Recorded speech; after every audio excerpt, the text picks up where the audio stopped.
दोस्तों ज़िंदगी में ना यार हमेशा आप लोगों के पास में एक मौका रहता है कि आप लोग अपनी ज़िंदगी को कैसे लेकर चलना चाहते हैं। अभी यहाँ पर जो आप लोगों को ये जो पिक्चर में जो आप लोगों को देखने को मिल रही है ये एक आईएएस ऑफिसर है।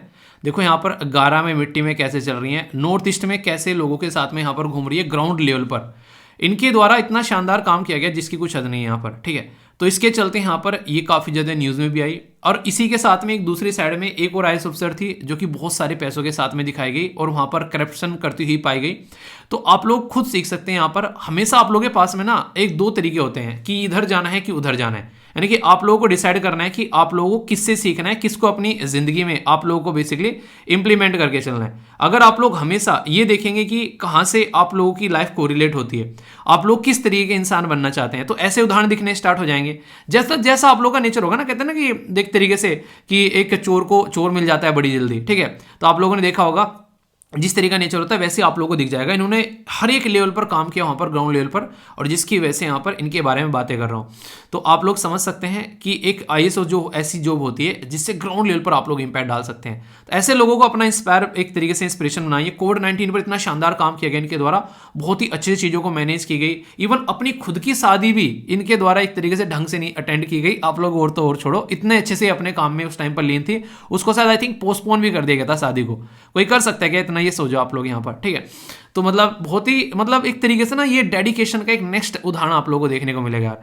तो अगर बनना है तो इस तरीके का इंसान बनना है, इस तरीके का डेडिकेशन लाइफ में लेकर आना है ताकि अपने काम में डूबे रहो हर टाइम। और इनको अवार्ड भी दिए गए इसके लिए, ठीक है, कि हाँ कितने शानदार तरीके से इनके द्वारा काम किया। और दूसरी टाइप में वो नाम छपते हैं कि यार यहाँ पर इस इंसान ने जो है करप्शन किया और यहाँ पर ये हो गया।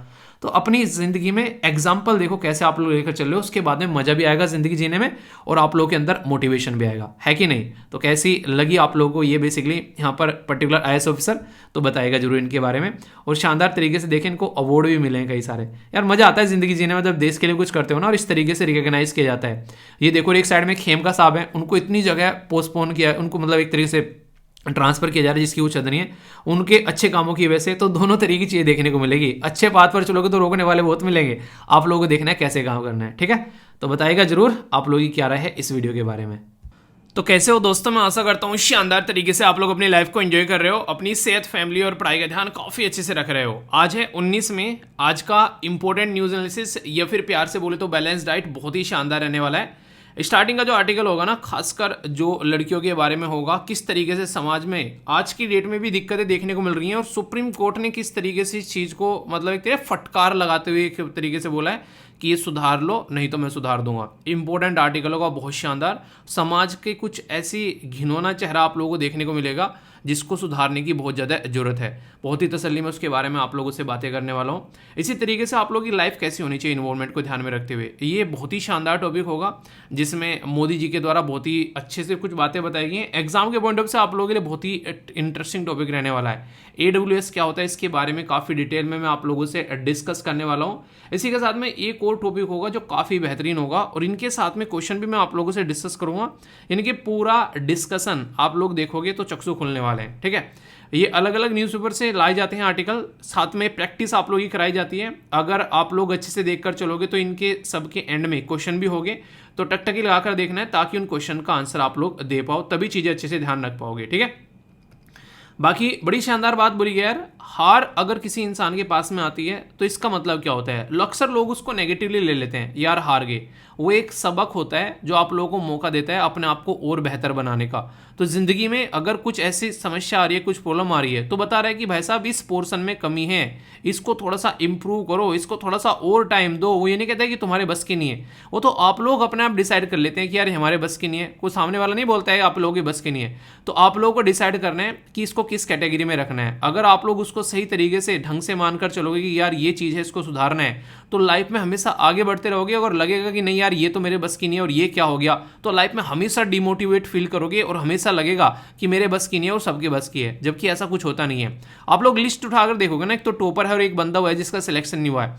भाई साहब बहुत ही कम आप लोगों को उनमें डिफरेंस नजर आएगा। यूपीएससी का जब रिजल्ट आता है उसमें एक चीज़ फील किया करो आप लोग कि उसमें अगर आप लोग देखोगे ना कि जो टॉपर है और जो लास्ट वाला रैंक है उसमें मार्क्स का डिफरेंस देखना आप लोग। एक तरीके से, और ऊपर के जो 10 है ना उनके बीच में मार्क्स का डिफरेंस देखना, या फिर जो 1 मार्क्स से बाहर रह गया, जो सेलेक्टेड हो गया, उनमें कुछ डिफरेंस रहता है, और जिसका 1-2 मार्क्स से रुक गया बोलने लगे मेरे बस की कुछ नहीं है। तो आप लोगों को अपने आप को जिंदगी में इंप्रूव करने की आदत डालनी है, और ये मरते दम तक रखनी है। तो आप लोग जिंदा हो, वरना रुका हो तो पानी भी सड़ जाता है दोस्त। तो ये बात आप लोग ध्यान रखना है। और सबसे बड़ी बात ये कि आप लोग क्या जिस टाइम आप लोगों ने डिसाइड किया था उस टाइम उठे हो, अपना टाइम टेबल बना पा रहे हो। मॉर्निंग में अगर अभी भी आप लोग नहीं उठ पा रहे हो तो फिर क्या मतलब है कि सर पे एग्जाम है और इंसान को नींद आ रही है। कोई बच्चा कह रहा है कि सर जैसे एग्जाम आ रहा है नींद बढ़ती जा रही है, तो इसका मतलब है कि टेंशन में ज़्यादा जिंदगी चल रही है। नींद जो है इस टाइम पर उड़ जानी चाहिए भाई साहब, नींद तो आनी नहीं चाहिए। इस टाइम पर भी नींद आ रही है तो इसका मतलब तो कुछ और ही चल रहा है, ठीक है। तो ये बिल्कुल गलत बात है, ठीक है। एक छोटी सी बात, कल जो है वीडियो लगभग 2 बजे करीब पब्लिश हुई। तो यहाँ पर मैंने यूट्यूब की जब टीम से बात की तो उन्होंने मुझे लिंक सेंड किया। ये 17 तारीख से शाम से कुछ प्रॉब्लम चल रही थी, और फिर ये यहाँ पर 18 तारीख तक कंटिन्यूसली रही। बोला कि अब चीज़ें जो है अपडेट कर दी गई हैं। तो देखो अगर कभी भी इस तरीके का इशू बनता है, मैंने आप लोगों को पहले बताया था, ठीक है, तो एप्लीकेशन के ऊपर अपडेट कर दिया करेंगे। जो फ्री वीडियो क्लासेस है उसके अंदर में अगर कभी ऐसी दिक्कत बनती है, यहाँ पर प्रोसेसिंग चल रही है। SLV पीडिया वाला जो चैनल है उस पर भी अपलोड करने की कोशिश की, पता नहीं उस पर भी अपडेट नहीं हुआ। मुझे लगा पता नहीं क्या हो गया यार, ठीक है। तो फिर जब बात की तो तब पता चला कि ऐसा कुछ इशू चल रहा था, ठीक है। ये लिंक उन्होंने खुद ने मुझे चैट में सेंड किया था जब उनसे मैं बातें कर रहा था कि ऐसा कुछ चल रहा है। तो अभी जो है चीज़ें सॉर्ट आउट हो गई हैं लगभग, पर फिर भी कभी ऐसा इशू बनता है तो क्लास हमारी जो है वो चलती रहनी चाहिए। तो आप लोग यहाँ पर कनेक्टेड जरूर रहेगा, ठीक है। और शाम को 5 बजे तो आप लोग यहाँ पर कनेक्टेड होते ही हो, जिसमें आप लोगों को प्रैक्टिस सेशन मिलता है डेली अपना क्विज का। तो सारा जब प्रैक्टिस सेशन आप लोगों को हो जाएगा तो बहुत फायदा देखने को मिलेगा आप लोगों को, ठीक है। और ये है INA जिसको आप लोग फॉलो कर सकते हो। एक और बात, यहाँ पर स्टडी लवर वीर वेबसाइट है। यहाँ पर अगर कभी कभी कुछ दिक्कत लगे एप्लीकेशन तो आप लोग यहाँ से यूज़ कर सकते हैं। और कुछ बच्चे बोले थे सर बफर हो रही है, कई बार वीडियो क्या होता है दिक्कत होने लगती है, इंटरनेट कम रहता है, तो आप लोग उसको डाउनलोड करके देख लिया करो, उसमें आप लोग की बफरिंग जो है वो खत्म हो जाएगी, ठीक है। तो एक छोटा सा काम आप लोग जरूर करिएगा। इंपॉर्टेंट पर्सनैलिटी है कौन है और न्यूज़ में क्यों है आप लोगों को बताना है। देखता हूँ कौन कौन पहचान पाता है। काफ़ी जद्दोजहद के साथ में यहाँ पर अभी जो है ये एक तरीके से ना कि कौन बनेगा भाई साहब हम बनेंगे, हमको चुन के लाओ, ठीक है। तो चल रही थी काफ़ी सारी रस्साकसी, ओके। बाकी लेक्चर की PDF कहाँ से जाकर डाउनलोड करनी है, तो ये है स्टडी लवर वीर जो टेलीग्राम ग्रुप, लगभग 1,70,000 के करीब मेंबर यहाँ पर आप लोगों को देखने को मिलेंगे। इसमें अगर बात करें यहाँ पर एक कुछ स्कीम्स वगैरह भी पोस्ट की गई थी, तो ये भी आप लोग देख लेना एग्जाम के पॉइंट ऑफ से, जो रिसेंटली अभी जिनको 8 साल पूरे हुए हैं, तो क्वेश्चन भी आप लोगों से पूछा जा सकता है, ठीक है। और बाकी यहाँ पर एक बच्चा कह रहा है सर ये SLV प्लानर कहाँ पर है, तो मैंने आप लोगों को बताया तो था। यहाँ पर जब आप लोग जाओगे टेलीग्राम पर तो अपना ये SLV प्लानर आप लोगों को देखने को मिलेगा। इसमें आप लोग सारा टाइम अपना डिसाइड कर सकते हैं और अपना किस तरीके से क्या क्या करना है, तो आप लोग कंफर्टेबल जोन में सारी चीज़ें हैंडल कर पाओगे। तो इससे आप लोगों का टाइम कहाँ जा रहा है उसको आप लोग डिसाइड कर पाओगे। तो इसको जरूर अपना डेली फिल करना और फिर देखना कितना इंप्रूवमेंट आता है आप लोगों की लाइफ में, ओके। दोस्तों एक शब्द आप लोगों ने कई बार सुना होगा कि सच जो होता है बहुत कड़वा होता है, और ये आर्टिकल आप लोगों को एक ऐसा ही सच बताने वाला है। ये आर्टिकल एक ऐसा आर्टिकल है जो समाज का आईना आप लोगों को दिखाने वाला है। सुनकर आप लोगों को अंदर तक ठेस पहुंचेगी कि कैसे समाज में हम लोग रहते हैं, कैसा समाज बनाने की कोशिश कर रहे हैं, और सुप्रीम कोर्ट इसमें पूरा साथ खड़ा हुआ है इस चीज़ को सुधारने के लिए। बात करेंगे जब कोई लड़की, जब कोई महिला कहीं पर काम करने जाती है, उसको गलत तरीके से छेड़ना, उसके साथ में सेक्सुअल किसी भी तरीके से हरकतें करना, उसको वल्गर जोक सुनाना, उसको घूरना, उसका पीछा करना, ये सारी की सारी ऐसी चीज़ हैं जिनको रोकने के लिए हमारे देश में कानून है, जिसको बोलते हैं prevention of sexual harassment eight work place. यानी कि अगर कोई महिला काम पर जाती है, उसके साथ में अगर किसी भी तरीके से कोई महिला के साथ में यौन उत्पीड़न करता है किसी भी तरीके से यहाँ पर कार्यस्थल पर, तो उसकी रोकथाम और निषेध का निवारण करने के लिए ये कानून 2013 में लेकर आया गया था। यानी कि आज हम लोग बात कर रहे हैं इस कानून की 2013 से 2023 में, यानी कि 10 साल बाद। पर लेकिन आज भी इस पर्टिकुलर कानून को ढंग से इम्प्लीमेंट नहीं किया जा रहा है। ये कानून निकल के कहाँ से आया, जब वो स्टोरी अगर आप लोग सुनोगे तो आप लोगों के अंदर का इंसान जो है वो गुस्से से भर जाएगा, गुस्से से लाल पीला हो जाएगा कि आखिर ऐसा क्यों है। बात करेंगे राजस्थान के पर्टिकुलर एक एरिया के बारे में। वहाँ पर एक महिला रहती थी। महिला का जो नाम था वो पहले स्टार्टिंग में छुपाया गया, पर आज की डेट में आप लोग सर्च करोगे तो आप लोगों को बेसिकली विकिपीडिया पर उनका पेज भी देखने को मिल जाएगा। नाम था उनका बनवारी देवी। बनवारी देवी जी एक बहुत ही नेक काम किया करती थी। वो चाइल्ड मैरिज को रोका करती थी, यानी कि बाल विवाह को रोका करती थी। वो बाल विवाह जहाँ भी उनको देखने को मिलता था तो वो वहाँ पर उसको रोकने के लिए पहुँच जाती थी, और वो उनका काम था बेसिकली बाल विवाह को रोकना। तो इसका मतलब ये हो गया कि एक महिला अपना काम करने जा रही है और उसके उस काम में कोई भी रोक टोक नहीं होनी चाहिए, मतलब एक तरीके से उसके साथ में कोई छेड़खानी नहीं होनी चाहिए। आप लोगों को पता है आज की डेट में भी बहुत सारे केसेस अलग अलग राज्य से, आसाम में तो पूरी मुहिम चलाई गई थी इस चीज़ को लेकर कि बाल विवाह को रोका जाएगा। कुछ दिनों पहले उड़ीसा का भी एक आर्टिकल मैंने डिस्कस किया था बाल विवाह के बारे में, और राजस्थान से भी बहुत सारे केसेस आते हैं बाल विवाह को लेकर। कोविड-19 के टाइम पर बाल विवाह की जो संख्या है वो बहुत ज़्यादा बढ़ गई थी, ये चीज़ें भी आप लोगों ने देखी है। तो जो बनवारी देवी जी हैं उनका यही काम था कि जहाँ भी बाल विवाह देखने को मिलता था ये वहाँ पर उसको रोकने के लिए पहुँच जाती थी। तो ऐसे ही एक साहूकार परिवार के घर में एक लड़की की छोटी बच्ची की शादी कर रहे थे, तो ये वहाँ पर उसको रोकने के लिए पहुँच गई, और उन्होंने क्या किया, इसको एक तरीके से बेइज्जती की तरीके से ले लिया।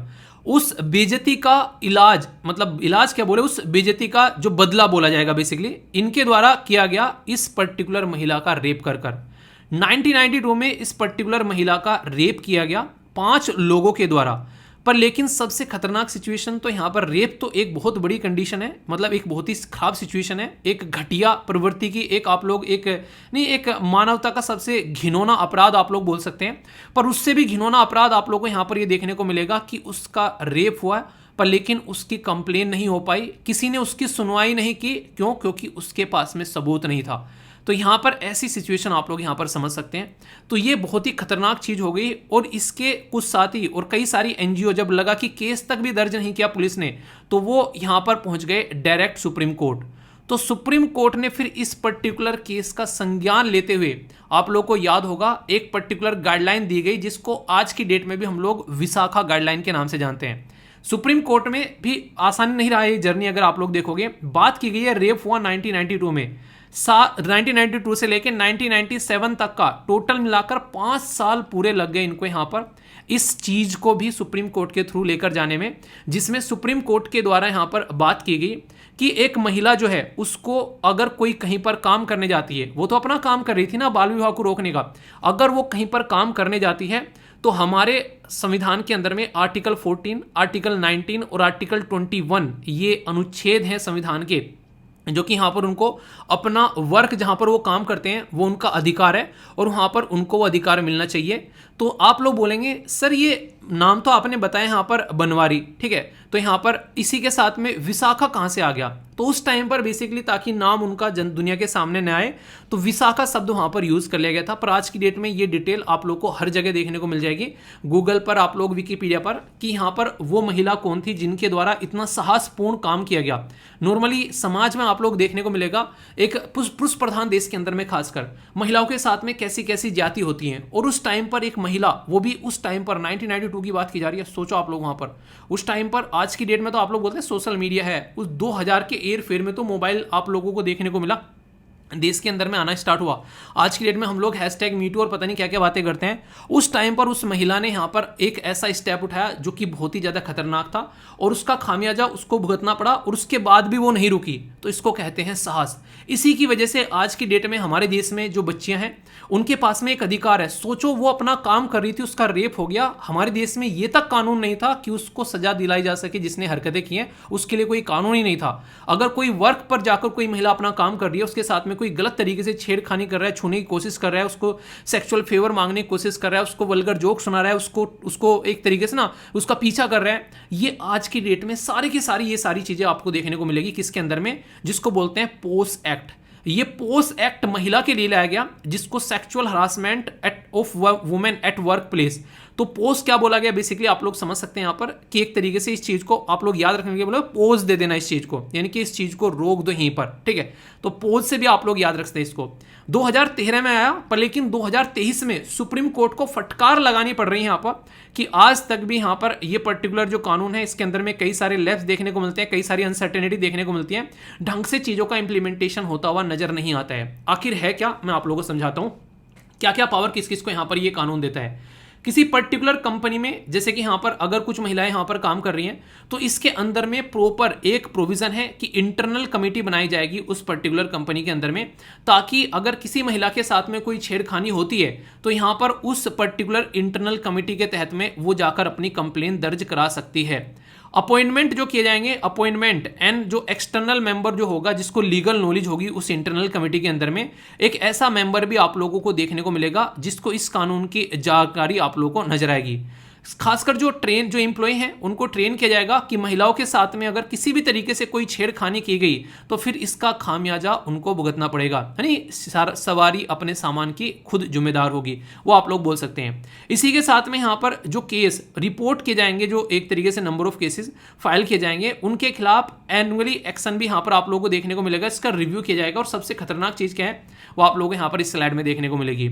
अगर कोई यहाँ पर इस कमेटी के अंदर में रिपोर्ट दर्ज नहीं करता है तो फिर उस कमेटी की सामत आएगी, ये बात बोलेगी। वुमेन जो है वो एक्सपीरियंस कर रही है अगर सेक्सुअल हरासमेंट इस तरीके से, तो डायरेक्ट पुलिस में भी कंप्लेन कर सकती है यहाँ पर, ठीक है। और पुलिस को मैंडेटरी है कि बिना डिले किए आप लोगों को केस दर्ज करना ही करना पड़ेगा, जो कि उस पर्टिकुलर महिला के साथ में हुआ, किसी और के साथ में न हो। तो ये यहाँ पर प्रोविजन किया गया है। ऑलवेज जो उसकी स्टेटमेंट होगी वो एक वुमेन ऑफिसर जो है वो यहाँ पर रिकॉर्ड करेगी, क्योंकि मेल पर्सन के सामने कई बार इस तरीके से बातें बोलना असहज फील करती हैं महिलाएं, तो ये भी प्रोविजन इसके अंदर में रखा गया। पुलिस जो है वो देखेगी कंप्लेन और इंटरनल कमेटी से जाकर देखेगी कि अगर उसने अपनी जॉब नहीं की गई है तो फिर उनके खिलाफ एक्शन यहां पर लिया जाएगा। तो ये कितना शानदार कानून है जिसने महिलाओं को कहीं ना कहीं कंफर्टेबल कर दिया कि वो अपनी जॉब पर जा सकती हैं। पर लेकिन दिक्कत क्या है? दिक्कत है आज भी क्या कि इसको ढंग से इंप्लीमेंट नहीं किया जा रहा है। ये बिल्कुल ऐसे ही बोल सकते हैं दोस्तों, जैसे मैंने आप लोगों को पढ़ाया था, एक हमारे देश के अंदर में अगर आप लोग बात करेंगे, हमारे देश में जो बच्चे हैं उनके लिए एक अधिकार लेकर आया गया था, आर्टिकल 21A। उस अधिकार में क्या बोला गया था कि बच्चों को राइट टू एजुकेशन देनी है। राइट टू एजुकेशन बच्चों को देने की बात की गई थी यहाँ पर इस पर्टिकुलर अधिकार के अंदर में, जो कॉन्स्टिट्यूशन अमेंडमेंट करके हमारे देश के अंदर में लाया गया था। 86 कॉन्स्टिट्यूशन अमेंडमेंट हमारे देश में लेकर आया गया था 2002 में, ठीक है। ये मैंने आप लोगों को पढ़ाया था यहाँ पर। ये 2002 में जब 86 कॉन्स्टिट्यूशन अमेंडमेंट लेकर आया गया तो राइट टू एजुकेशन की बात की थी आर्टिकल 21A के अंदर में। पर लेकिन इसको कानून बनाते हुए राइट टू एजुकेशन में कन्वर्ट करने में आप लोगों को पता है कितना टाइम यहाँ पर लग गया। ये आप लोगों को 2009-10 में चीजें जाकर देखने को मिली। यानी कि हमारे देश में सुप्रीम कोर्ट के तहत कोई कानून भी आ गया, कोई अमेंडमेंट भी कर दिया अगर हमारे संविधान के अंदर में, तो फिर भी यहाँ पर उसको कानून बनने में एक लंबा समय लग जाता है। ये कहीं ना कहीं कमी और खामियाजा आप लोग बोल सकते हैं, जिसका फिर भुगतना पड़ता है उस पर्टिकुलर सेक्शन को जिसके लिए यहाँ पर ये कानून बनाया गया था। तो विशाखा दत्त गाइडलाइन जो है इसको अभी सुप्रीम कोर्ट ने इसलिए बोला है कि महिलाओं को जितना अधिकार मिलना चाहिए आज की डेट में भी। आप लोग मान सकते हैं कि कोई महिला हमारे देश में आज की डेट में रात को नाइट शिफ्ट करके आ रही है कहीं से, आसानी से वो अपने घर आराम से पहुंच जाएगी। ये शायद ही आप लोग शायद ही आप लोगों को यहाँ पर देखने को मिलेगा। तो इसके ऊपर काम करना जरूरी है ताकि कम से कम वो कंफर्टेबल फील करें इस चीज़ को लेकर। तो ये कानून कहीं ना कहीं यहाँ पर ये चीज़ें प्रोवाइड कराता है, ठीक है। आज की डेट में अगर बात करें, कुछ ऐसे डेटा मैं आप लोगों को बताऊंगा जो सुनकर भी आप लोग यहाँ पर हैरान होंगे कि किस तरीके से चीजें देखने को मिलती हैं। डर्टी पिक्चर लिखा गया इसके ऊपर। बोला गया कि 2012 में पोल कंडक्ट कराया गया ऑक्सफोम इंडिया और social and rural research institute के द्वारा। उसमें पाया गया जो women most vulnerable work place harassment जो उनको देखने को मिलता है, उसमें लेबरर आप लोगों को नजर आएगी 29% के करीब। अभी यहाँ पर एक आर्टिकल में पढ़ रहा था, पता नहीं किसी मैगजीन में था, आई थिंक किसी न्यूज़पेपर में था, उसमें ये बोला गया था कि आज की डेट में जो लेबरर है ना वो कहीं काम करने के लिए जाती है, वहां पर अगर कोई पर्टिकुलर एक इंसान है वो अपनी वाइफ को लेकर वहां पर गया हुआ है तो वहां पर उसकी वाइफ के साथ में कई बार वहां पर उस लेबर के साथ में रेप होते हुए वहां पर नजर आते हैं। पर लेकिन वो कभी भी उस चीज को कंप्लेन नहीं करते हैं, उसको इग्नोर कर देते हैं, क्योंकि रेप करने वाला जो होता है वहां पर कोई ना कोई ताकतवर इंसान रहता है। ये कंडीशन देखने को मिलती है। इवन किसी के घर में कोई काम करने जाती है डोमेस्टिक वर्कर, उनके साथ में सेक्सुअल हरासमेंट देखने को मिलते हैं। वाइफ गई है कहीं बाहर, भाई साहब अकेले हैं घर पर, महिला काम करने आई तो उसके साथ में सेक्सुअल एक तरीके से कंडीशन देखने को मिलती है। ये आप लोग देख सकते हैं। इसी के साथ में इसमें स्मॉल स्केल मैन्युफैक्चरर हैं उनके साथ में यहाँ पर ये चीज़ें देखने को मिलती है। तो ये सारी की सारी सिचुएशन जो सामने निकल कर आती है तो इनके खिलाफ एक्शन लेना जरूरी है। फियर कंडीशन क्या रहती है, कल को बोल देंगे यहाँ पर अगर हमको ये फेवर नहीं दोगे तो क्या करेंगे, तुम्हारी जॉब चली जाएगी। ठीक है, तो ये समझ सकते हैं। कोई कंप्लेन करने की कोई मैकेनिज्म नहीं है जिसको जाकर वो आराम से कंप्लेन कर सकें और उसका नाम भी सामने ना आए और सामने वाला नप जाए, ऐसा कोई प्रोविजन नहीं था। 2012 की बात कर रहा हूं मैं यहाँ पर। ठीक है, इसी के साथ में स्टिग्मा, सोसाइटी में पता चला रेप हो गया तो समाज उसको कैसे देखेगा। सबसे खतरनाक चीज तो ये है, ये इज्जत बेइज्जती वाली जो बात है ना, एक मतलब सुनने में भी थोड़ा सा इतना इरिटेटिंग लगता है कि एक औरत की बॉडी के साथ में इज्जत बेइज्जती जोड़कर रख रखी है। यानी कि उस औरत को अगर इस तरीके से मतलब एक तरह ना एक उसकी बॉडी को इज्जत बेइज्जती का पात्र बना दिया है और उसमें उसको नापा जा रहा है, उसकी खुद की आत्मा किस तरीके से नरक में जा रही है इन चीज़ों की वजह से, उसके ऊपर किसी का ध्यान नहीं है। तो ये सारी सिचुएशन कहीं ना कहीं यहाँ पर सोचने वाली है। तो यहाँ पर लैक ऑफ अवेयरनेस आप लोगों को देखने को मिलेगा जिसको रिड्रेस करने की काफ़ी ज़्यादा जरूरत है। खासकर अगर लोगों को पता हो, जैसे मैं आप लोगों को जब भी पॉलिटी के अंदर में कुछ आर्टिकल पढ़ाता हूँ, मैं कहता हूँ कि एग्जाम के लिए तो यार बहुत इंपॉर्टेंट है, पर लेकिन उससे भी ज़्यादा इंपॉर्टेंट है आप लोगों की लाइफ के लिए। क्यों? क्योंकि ये हमारा संविधान है और हमारे संविधान के अधिकारों के बारे में कम से कम यार आप लोगों को पता होना चाहिए, क्योंकि संविधान निर्माताओं ने जितना जद्दोजहद करके उनको बनाया था वो आप लोगों के लिए बनाया था। और अगर अभी आप लोग बस एग्जाम के पॉइंट ऑफ व्यू से पढ़कर निकल जाएंगे इसको, तो फिर ये सही तरीका यहाँ पर नहीं होगा। तो इसलिए यहाँ पर आप लोगों को बातें देखने को मिली। तो जो कमेटी भी बनाई जा रही है किसी कंपनी के अंदर में, उसमें बोला कि महिला ही उस कमेटी को हेड करेगी और अगर कोई जाकर उस कमेटी के सामने कंप्लेन करती है तो कॉन्फिडेंशियलिटी रखी जाएगी, उस पर्टिकुलर महिला के बारे में किसी को बताया नहीं जाएगा कि उसने कुछ ऐसा काम किया है और उसको टाइम बाउंड मैनर में यहाँ पर निपटाया जाएगा। तो जो कंप्लेन कमेटी है यहाँ पर, जो काउंसिल है उसके अंदर में, और वुमेन डिस्क्रिमिनेट नहीं की जाएगी वर्क पर किसी भी ड्यूरेशन में यहाँ पर। ये सारी की सारी बातें जो हैं विशाखा गाइडलाइन में देखने को मिली। आखिर विशाखा गाइडलाइन निकल के क्यों आई? देखिए सुप्रीम कोर्ट क्या बोलता है, सुप्रीम कोर्ट ये बोलता है पार्लियामेंट को कि यार तुम कानून बना दो। पार्लियामेंट इग्नोर करती रहती है, जिसमें कहता हूँ ना आप लोग रिवीजन कर लो, आप लोग इग्नोर कर रहे हो। मैं कहता हूँ यार क्वेश्चन की प्रैक्टिस कर लो, आप लोग इग्नोर कर रहे हो। तो फिर मैं क्या करूं, मैं मैंडेटरी कर दूं। ठीक है, मैंने कहा जो क्वेश्चन की प्रैक्टिस करेगा उसी को अलाउ किया जाएगा, वरना किसी को क्लास में बैठा नहीं जाएगा। जो क्वेश्चन के आंसर देगा उसी को अलाउ किया जाएगा। तो इससे क्या होगा, कुछ के तो कान पर जूं दौड़ेगी ना कि हाँ यार पढ़ लेते हैं, अब तो सर जो है गुस्सा हो गए। ठीक है, तो ये कंडीशन आप लोग समझ सकते हैं। तो सुप्रीम कोर्ट कहीं ना कहीं गुस्से में आकर गाइडलाइन बनाता कि तुम तो कुछ नहीं करोगे भाई साहब, मुझे तो इज्जत बेइज्जती का ख्याल है, मुझे तो करना पड़ेगा, तुमको तो इज्जत बेइज्जती की पड़ी नहीं है। तो इसलिए सुप्रीम कोर्ट आकर कुछ ऐसी गाइडलाइन बना देता है ताकि जब तक कानून बने तब तक इनको फॉलो कर कम से कम कुछ चीजों को सुलझाया जा सके। एक बात और मैं आप लोगों को यहां पर बोलना चाहूंगा, ये जो पीपीटी होती है इनको या पीडीएफ बोलो, इनको जाकर डाउनलोड जरूर कर लिया करो, क्योंकि कई सारे ऐसे शॉर्ट नोट्स भी इसके अंदर में डाल देता हूं अगर आप लोगों को रिवीजन करना है। जैसे कि पूरा का पूरा आर्टिकल जो है इस छोटी सी जगह में ही एक्सप्लेन कर दिया गया है। ठीक है, तो कई बार ये सारी चीज़ें मैं डाल देता हूँ इसके अंदर में। मैंने कहा जब रिवीजन करने बैठो तो आप लोगों को थोड़ा सा आसानी रहे यहाँ पर, तो जो ये पीडीएफ है इसको जरूर डाउनलोड कर लिया करो। या तो आप लोग इसको टेलीग्राम से डाउनलोड कर सकते हैं या फिर आप लोग इसको एप्लीकेशन से डाउनलोड कर सकते हैं, जहां पर भी आप लोगों को सुटेबल लगे। और यूपीएससी के लिए बहुत ही इंपॉर्टेंट ये टॉपिक है। इवन आप लोग स्टेट पीसीएस के अंदर, प्रीलिम्स के अंदर भी विशाखा गाइडलाइन से क्वेश्चन पूछे जा चुके हैं आप लोगों के, तो इसलिए थोड़ा सा ध्यान से आप लोगों को इसको लेकर जरूर चलना है। ओके, और फिर से यहाँ पर भी वही बात बोलूँगा कि एग्जाम में आएगा, चलो इंपॉर्टेंट है, पर लेकिन इससे पहले कोई भी लड़की जो कहीं पर काम करती है उसको पता होना चाहिए कि ऐसे कोई प्रोविज़न है अगर कहीं पर जाकर आप लोग काम करने स्टार्ट करते हैं। तो ये आप लोगों के फायदे के लिए यहाँ पर अवेयरनेस की पॉइंट भी आप लोग बोल सकते हैं। खासकर लड़कियों के साथ में इन चीज़ों को जरूर शेयर करना। अगर कोई कहीं पर काम करने जाती है कि तुम्हारे यहाँ पर इंटरनल कमेटी होगी, कुछ दिक्कत हो तो बता देना इस तरीके से। तो बहुत सारे प्रोविज़न है, अगर पता होगा तो उनका इस्तेमाल किया जा सकता है। जैसे कि एंटी सेक्सुअल हरासमेंट पॉलिसी बनाने की बात की गई इस पर्टिकुलर कानून के थ्रू, अगर इसमें से 5 पॉइंट लिखने के लिए आ जाए। इंटरनल कमेटी के बारे में बात की गई, एम्प्लॉय को अवेयरनेस करने के बारे में बात की गई, पोस्टर और नोट्स बनाना ताकि इस चीज को ध्यान में रखा जा सके, और एनुअल रिपोर्ट फाइलिंग की भी बात की गई कि कितने केस आए हैं भाई साहब और कितनों का निवारण किया है, ये और बता दो, नहीं तो जो है तुमको सुधारा जाएगा। तकड़े इतने इसके अंदर में प्रोविजन रख दिए हैं कि बिजनेस का लाइसेंस तक कैंसिल करने की बात कर दी गई है अगर ढंग से फॉलो नहीं किया गया। तो की प्रोविजन ये है कि कैसे रोका जाए, इंटरनल कमेटी बनाना ड्यूटी है एम्प्लॉय की कि प्रोग्राम को ढंग से इंप्लीमेंट किया जाए, कंप्लेन मैकेनिज्म और पेनल्टी। तो आप लोग यहां से समझ सकते हैं कितना सख्त तरीके से यहां पर इसको लिया गया है। रिकमेंडेशन क्या थी जस्टिस वर्मा की, अभी रिसेंटली आप लोगों ने देखा होगा जस्टिस वर्मा कमेटी भी यहां पर बनाई गई थी। जब यहां पर हमारे देश के अंदर में निर्भया वाला केस निकल कर आया तो उन्होंने इसको थोड़ा सा और टाइट बनाने की बात की गई थी। उन्होंने बोला था कि डोमेस्टिक जो वर्कर है should be included in the preview of the post act. Domestic worker को इसके अंदर में कई बार काउंट नहीं करते, तो इसको भी इंक्लूड करके चलना चाहिए। ठीक है, मतलब कहने का ये कि इसको और ज़्यादा टाइट बनाने की कोशिश की जा रही है ताकि हर एक लेवल पर इसका फायदा जो है वो खासकर महिलाओं को यहाँ पर पहुँच सके। पूरा फोकस ये था। ठीक है, तो इसी के साथ में यहाँ पर जो प्रोसीजर है कॉन्सिलिएशन प्रोसीजर बोला गया, एक सुलह प्रक्रिया का प्रस्ताव कि हाँ अगर कुछ ऐसी कंडीशन है तो उसका भी एक प्रोसीजर यहाँ पर होना चाहिए।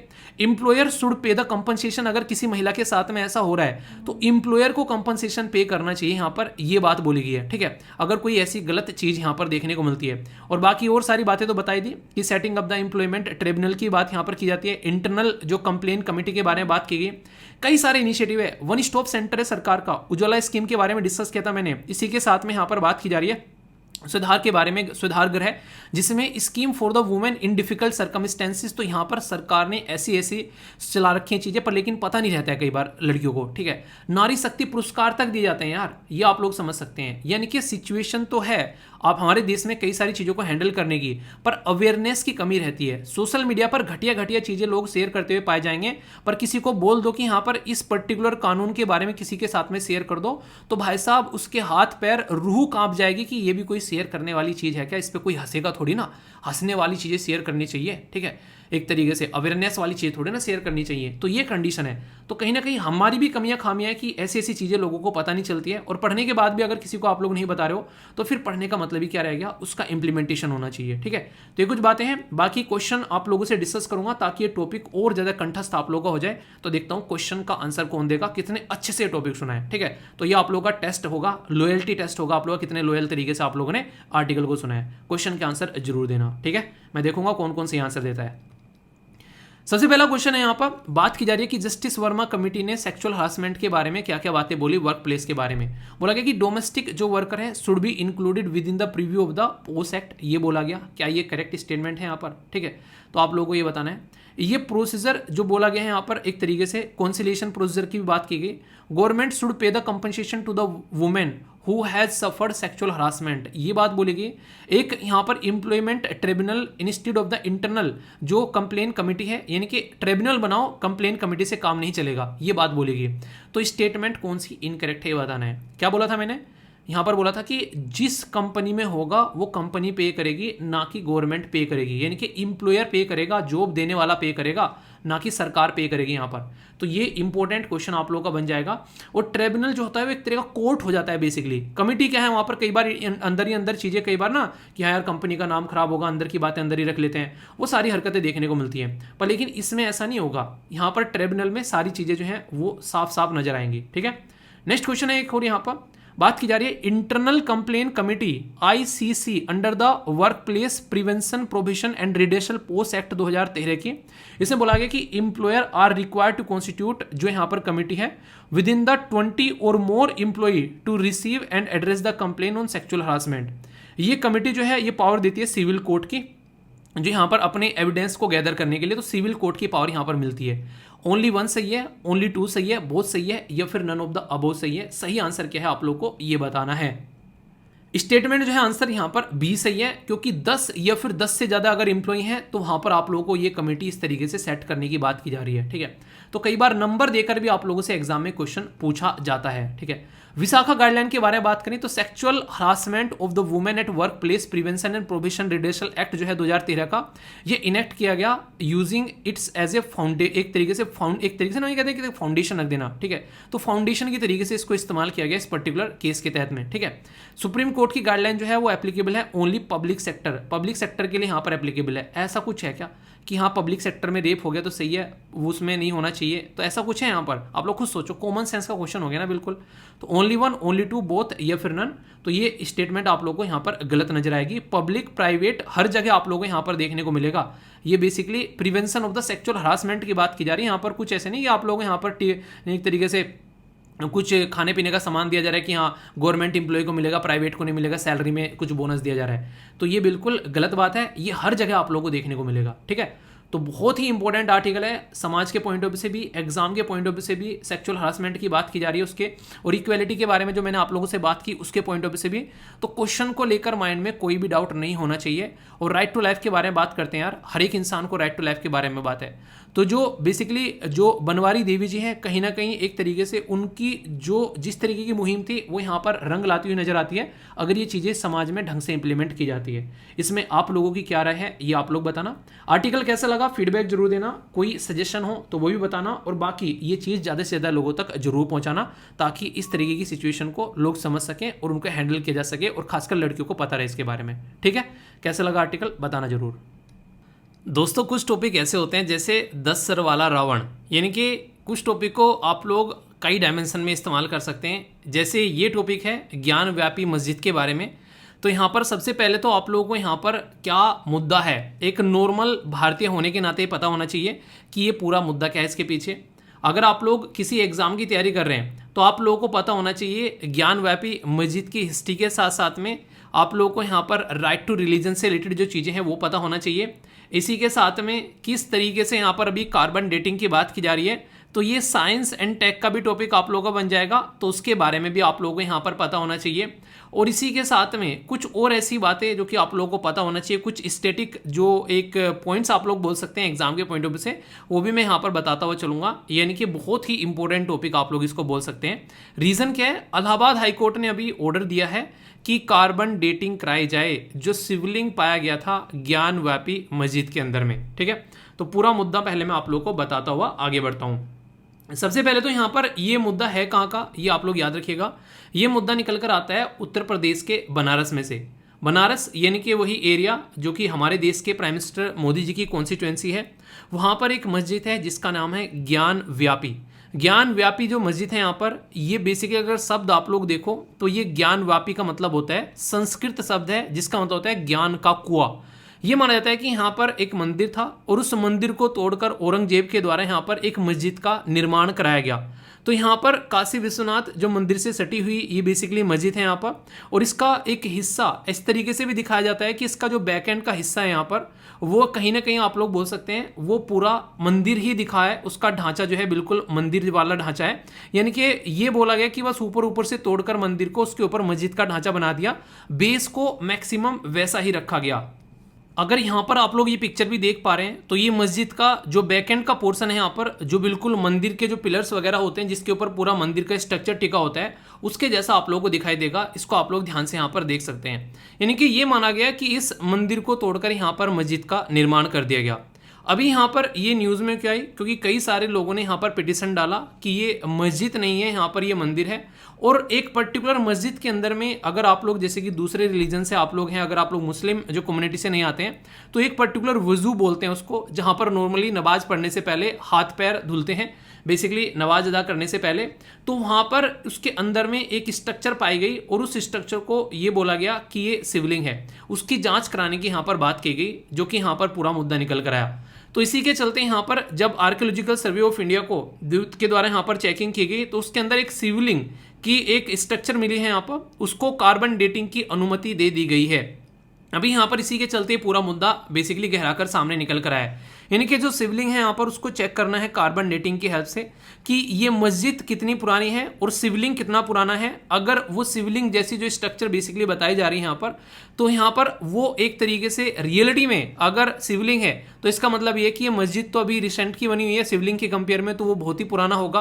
तो उसके चलते यहाँ पर कोर्ट के द्वारा अनुमति दे दी गई कि आप लोग इसकी कार्बन डेटिंग कराओ। उसके बाद में हम लोग देखेंगे कि इन रियलिटी में मुद्दा क्या है यहाँ पर ये, ठीक है। तो इसके बारे में आप लोग यहाँ पर याद रखिएगा। अब इस टॉपिक के अंदर में जो काफ़ी इंटरेस्टिंग पोर्शन है वो है कार्बन डेटिंग।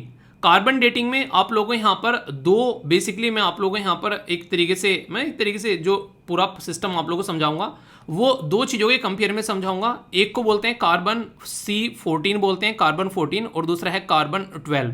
कार्बन का जो एटॉमिक जो मास होता है वो 14 यानी कि 14 आप लोगों को देखने को मिलेगा।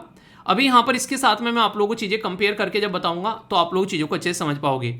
मुद्दा क्या है पूरा आप लोग ये समझिए। जैसे C12 जो होता है वो एक स्टेबल यहाँ पर आप लोगों को देखने को मिलेगा, एक स्टेबल कंपोनेंट है, और C14 जो है वो रिड्यूस होता है, यानी कि उसकी ज़िंदगी जो है आधी हो जाती है 5700 30 सालों के अंदर में। मतलब क्या है इसका मतलब, यहाँ पर ये एटमॉस्फेयर के अंदर में जो भी प्लांट्स या फिर एनिमल जो भी जीव जंतु पाए जाते हैं उनमें C12 भी पाया जाता है और C14 भी पाया जाता है।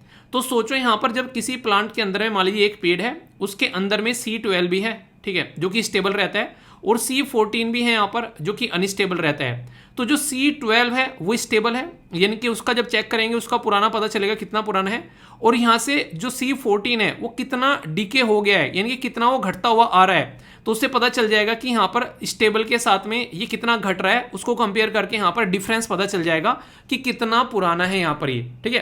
तो एक तरीके से ना कई बार कई सारे क्वेश्चन आप लोगों ने रीजनिंग में देखे होंगे कि अपने पाप के कंपेयर में बेटे की जो उम्र है वो इतनी है, रीजनिंग के अंदर में क्वेश्चन।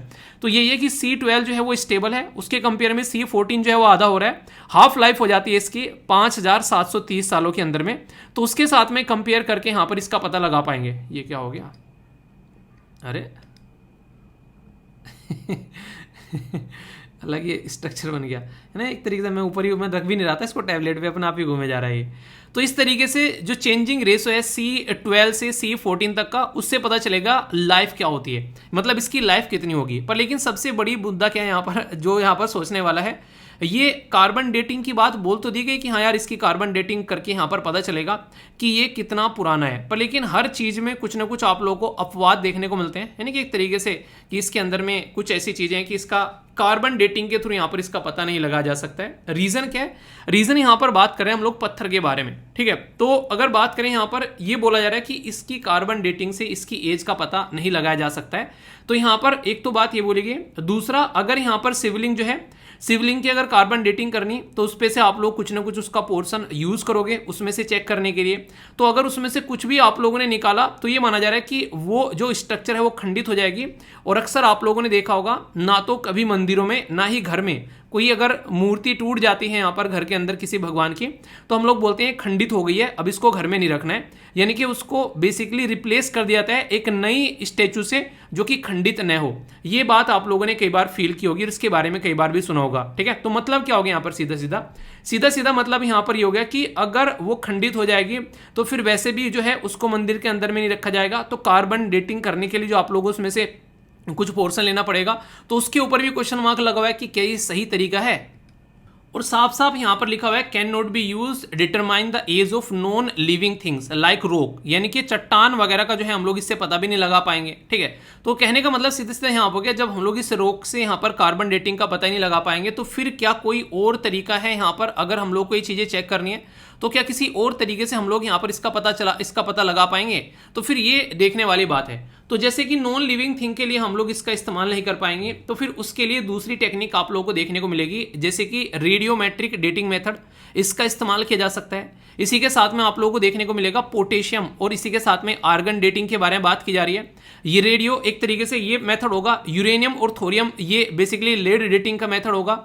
ये किसके लिए है, ये नॉन लिविंग थिंग्स के लिए है, यानी कि जैसे पत्थर वगैरह हो गए उसका आप लोग यहाँ पर इससे चेक कर सकते हो, यहाँ पर कार्बन डेटिंग के थ्रू चेक कर। कई सारे लोगों ने यहाँ पर ये भी बोला कि कार्बन डेटिंग अगर इस्तेमाल करनी है तो कहीं ना कहीं एक तरीके से ये बोला जा रहा है कि जो पत्थर जहाँ पर वो बेसिकली एक तरीके से ना, अगर कोई पत्थर कहीं पर रखा रहता है तो उसके नीचे जो है कई बार आप लोगों ने देखा होगा उस पत्थर के नीचे भी काफ़ी लंबे समय तक जब रखा रहता है कुछ स्ट्रक्चर तैयार हो जाती है, ठीक है। तो वो भी उतनी ही पुरानी होगी जितना पुराना वहाँ पर वो स्ट्रक्चर है। तो दोनों में से अगर नीचे वाला जो पोर्शन है उससे भी अगर लेकर हम लोग कुछ ऐसे लिविंग थिंग्स है उनका कार्बन डेटिंग निकाले तो भी उसका पता लगाया जा सकता है। तो देखो अभी सॉल्यूशन क्या निकल कर आएगा। पर सबसे बड़ा जो मुद्दा है यहाँ पर भी सोचने वाला ये है कि अगर रिजल्ट निकल कर आता है तो उसको कैसे टैकल करना है, क्योंकि अयोध्या वाला मुद्दा जो है वो भी आप लोगों ने देखा कितना लंबा चला, अभी इसको कैसे यहाँ पर लेकर चला जाएगा। सबसे बड़ी बात क्या है, अगर संविधान के अंदर में जैसे आप लोग जाते हो तो आप लोगों को पार्ट 3 यानी कि मौलिक अधिकार आप लोगों को देखने को मिलते हैं, आर्टिकल 12 से लेके आर्टिकल 35 तक का। इसके अंदर में जो आप लोगों को यहाँ पर कुछ आर्टिकल देखने को मिलते हैं, आर्टिकल 25 से लेके आर्टिकल 28 तक का, इनके 25, 26, 27, 28, ये आप लोगों को अपना अपना रिलीजन, अपना अपना धर्म फॉलो करने का अधिकार देते हैं। तो ये आप लोग यहाँ पर इसके बारे में बेसिकली याद रखिएगा, ये इंपॉर्टेंट है और यहाँ से क्वेश्चन भी कई बार आप लोगों से पूछ ले जाते हैं। इवन हमारा देश जो है वो एक सेक्युलर यानी कि धर्मनिरपेक्ष कंट्री कहा जाता है, पर फिर भी प्रियम्बल में ओरिजिनली यानी कि हमारी प्रस्तावना में स्टार्टिंग से धर्मनिरपेक्षता के बारे में बात नहीं की गई थी। बाद में आप लोगों को पता है यहाँ पर 70 कौन सा, अच्छा आप लोग ये बताइए, 42nd कॉन्स्टिट्यूशन अमेंडमेंट याद रखिएगा, उसके थ्रू यहाँ पर धर्मनिरपेक्षता यानी कि सेक्युलर वर्ड जो है वो ऐड किया गया। ये 1976 में हमारे प्रियम्बल यानी कि प्रस्तावना के अंदर, और तब से लेकर आज तक आप लोगों का प्रियम्बल यानी कि प्रस्तावना जो है उसके अंदर में कोई चेंज नहीं किया गया है, यानी कि पहली और आखिरी बार ये चेंज हुआ उसमें, और 3 शब्द ऐड किए गए। एक तो मैंने बता दिया, बाकी के 2 शब्द कौन से हैं वो आप लोगों को बताना है। ये कई बार कई सारे क्वेश्चन ऐसे हैं जो कि टाइम टू टाइम आप लोगों से पूछे जाते हैं, तो बहुत ही इंपॉर्टेंट होते हैं एग्जाम के पॉइंट ऑफ व्यू से। और मुद्दा ज्ञानव्यापी वाला आप लोग याद रखिएगा, ये आप लोग यहाँ पर देख सकते हैं, डायरेक्ट क्वेश्चन भी आप लोगों से एग्जाम में पूछा जा सकता है, खासकर बैकग्राउंड के साथ में भी, ठीक है। तो बेसिक इन्फॉर्मेशन थी, कार्बन डेटिंग भी देख ली, प्रियम्बल के बारे में थोड़ी बात कर ली जो कि कॉन्स्टिट्यूशन का पार्ट हो जाता है, थोड़ा सा हिस्ट्री के बारे में बात कर ली कि पहले यहाँ पर क्या था, औरंगजेब के द्वारा क्या किया गया, वो स्ट्रक्चर भी हम लोगों ने देख ली। अभी यहाँ पर एक क्वेश्चन भी आप लोगों को अटेम्प्ट कराता हूँ, जिससे कि यहाँ पर आप लोग चीज़ों को थोड़ा सा और अंडरस्टैंड कर पाएंगे। इंटरेस्टिंग क्वेश्चन है, कार्बन डेटिंग के बारे में बोला गया कि जो मेथड है कार्बन डेटिंग, इसमें C14 बेसिकली रेडियो एक्टिव एक ऐसा कंपोनेंट है जिसका इस्तेमाल किया जाता है, ये वेल नोन है। आप लोगों से डायरेक्ट भी क्वेश्चन इसके बारे में पूछा जाता है। Most abundant isotope of carbon in the atmosphere वो C12 है, यानी कि C12 जो है वो सबसे ज्यादा पाया जाता है, ये स्टेबल रहता है और ये अनस्टेबल रहता है। इनके बीच में एज का डिफरेंस यहाँ पर पता लगा लेते हैं। यहाँ पर अगर बात करें, इसको यूज नहीं किया जा सकता है, जैसे कि यहाँ पर लिविंग थिंग्स लाइक रोक, इनके लिए यूज नहीं किया जा सकता है। तो कौन सी स्टेटमेंट जो है आंसर है, ओनली 1, ओनली 2, ऑल 3 या फिर नन ऑफ द अबव, आप लोगों के हिसाब से आंसर क्या है। यूपीएससी अक्सर आप लोगों से ऐसे क्वेश्चन पूछती है, जरा सी देर में आप लोग गुमराह कर देगी। तो याद रखिएगा, यहाँ पर ये बात की जा रही है किसके बारे में, नॉन लिविंग के बारे में आप लोगों को देखने को मिलेगा। अगर यहाँ पर ठीक है, ये रोक्स हैं, ये नॉन लिविंग है, यहाँ पर लिविंग नहीं है, तो इसलिए यहाँ पर ये शब्द गलत यूज कर लिया गया है। जैसे कि आप लोगों को मैंने पढ़ाया था, तो can not be use to determine the non living like rocks, तो एग्जाम्पल आप लोग यहाँ पर देख सकते हैं। तो यूपीएससी अक्सर छोटे छोटे शब्द के साथ में खेल दिए, कभी ओनली लगा देती है, कभी कुछ लगा देती है। तो अगर आप लोग थोड़ा सा चीज़ों को अच्छे से समझ कर जाओगे तो एग्जाम में कभी मुंह की नहीं खाओगे, है कि नहीं। कैसा लगा टॉपिक जरूर बताना, कुछ नया अगर सीखने को मिला तो भी बताना कि अच्छा क्या नया सीखा आज के इस टॉपिक में, ठीक है। और कुछ अगर एडिशन आप लोगों को करना हो, जो बनारस से आते हैं हमारे बनारसी बाबू, वो बता सकते हैं कि हाँ सर इसके बारे में ये भी इन्फॉर्मेशन है, और भी कई सारी बातें हम लोग को जानने को मिल जाएंगी, ठीक है। तो बताना जरूर, मैं कमेंट पढ़ता हूँ तो अच्छा लगता है जब आप लोग कुछ एक्स्ट्रा इन्फॉर्मेशन देते हैं। आप लोगों को तो मैं सिखाता हूँ, पता नहीं सिखाता हूँ या नहीं सिखाता हूँ, पर लेकिन आप मुझे बहुत कुछ सिखाते हो। तो अपने जो कमेंट है वो जरूर, अपने आप में कोई एक्स्ट्रा इन्फॉर्मेशन होती है तो बताया करो, ठीक है। दोस्तों आप लोगों ने कई बार सुना होगा कि मेरी लाइफ मेरा स्टाइल। यार मैं अपनी लाइफ ना अपने स्टाइल से जीता हूँ, मैं किसी इंसान के हिसाब से अपना मूड, अपनी लाइफ स्टाइल चेंज नहीं करता हूँ। पर लेकिन आज की डेट में बहुत कम लोग आप लोगों को ऐसे देखने को मिलेंगे जो अपनी लाइफ जो है वो अपने स्टाइल से जीते हैं। अक्सर लोग जो हैं दूसरे के हिसाब से लाइफ जो है जीना ज़्यादा पसंद करते हैं।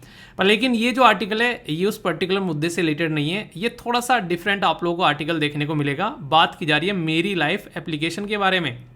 ये मेरी लाइफ एप्लीकेशन है क्या, इसके बारे में आप लोगों से बात करूंगा। और थोड़े दिनों पहले से अगर आप लोग जुड़े हुए हैं मेरे साथ में, तो आप लोगों ने जाना भी होगा लाइफ के बारे में, जिसको मैंने डिस्कस किया था, लाइफ स्टाइल फॉर इन्वायरमेंट। आज की बात नहीं है, जब कॉन्फ्रेंस ऑफ पार्टी 26 हो रही थी ग्लासगो के अंदर में, उस टाइम पर मैंने आप लोगों से डिस्कस किया था कि हमारे प्राइम मिनिस्टर साहब जो है बॉम्ब फोड़ कर आए वहाँ पे, ठीक है।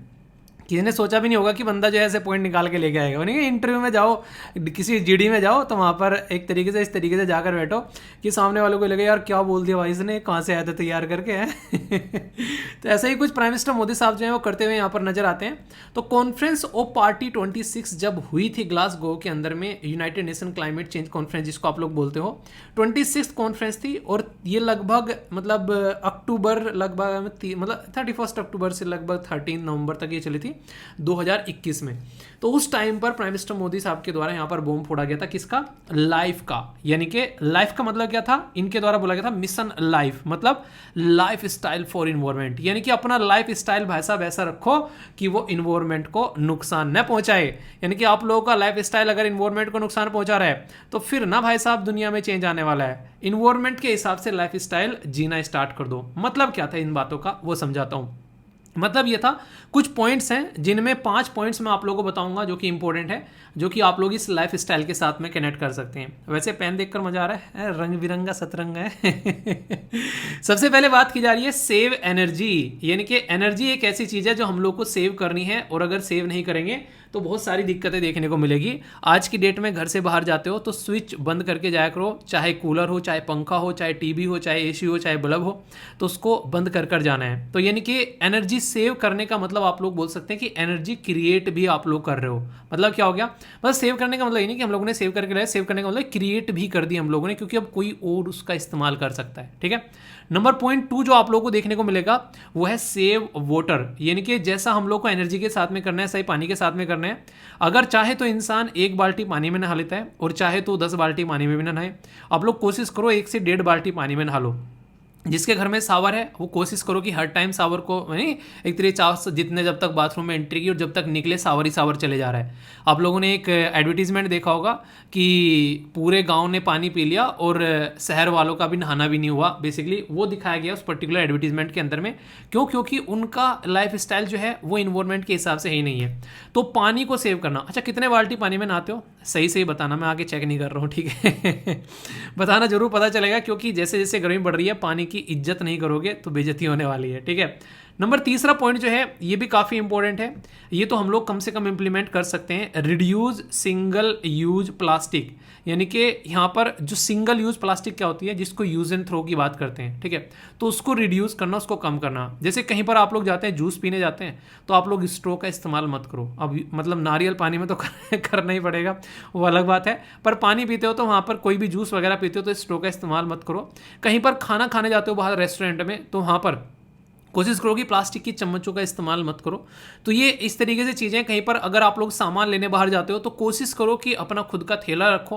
हालांकि ये कई बार बोलना आसान होता है, कई बार हम लोग भूल भी जाते हैं, वो अलग चीज़ें हैं, पर लेकिन अगर पॉलीथीन भी इस्तेमाल करनी है तो अपनी खुद की पॉलीथीन रखो अपने बैग में, ठीक है, इससे फ़ायदा रहेगा। तो ये काफ़ी इंपॉर्टेंट है। तो पहला था यहाँ पर कि सेव एनर्जी, दूसरा था सेव वाटर, तीसरा था रिड्यूस सिंगल यूज प्लास्टिक। सारे पॉइंट बना के गए थे मोदी जी, ऐसा लग रहा था कि 5 नंबर का क्वेश्चन लिख के आ रहे हैं बिल्कुल शानदार तरीके से। चौथा जो था यहाँ पर ये काफ़ी इंपॉर्टेंट है कि adopt the sustainable food system, यानी कि फूड सिस्टम जो होना चाहिए वो सस्टेनेबल होना चाहिए, यानी कि सस्टेन होना चाहिए। यानी कि हम लोगों को इस तरीके से काम करना चाहिए कि हम तो लाइफ को एंजॉय कर ही लें, आने वाली जनरेशन को भी ध्यान में रखते हुए हम लोगों को काम करना है। ठीक है।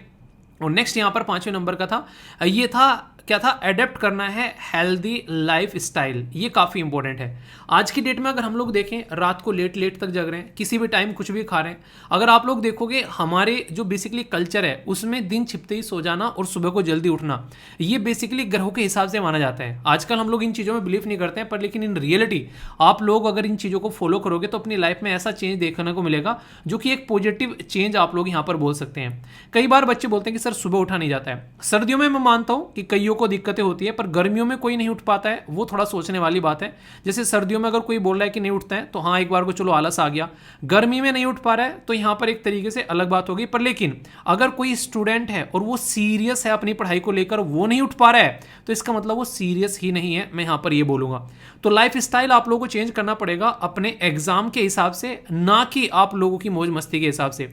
अगर आप लोगों को कुछ अचीव करना है, आप लोगों को अपना वेट कम करना है, तो यार वो वेट कम आप लोगों को करना है, आप लोगों ने डिसाइड किया है। तो कोई और आप लोगों की जगह अगर एक्सरसाइज करेगा, कोई और आप लोगों की जगह डाइटिंग करेगा, कोई और आप लोगों की जगह जो है टाइम पर उठेगा, टाइम पे सोएगा, तो उसका वेट कम होगा ना।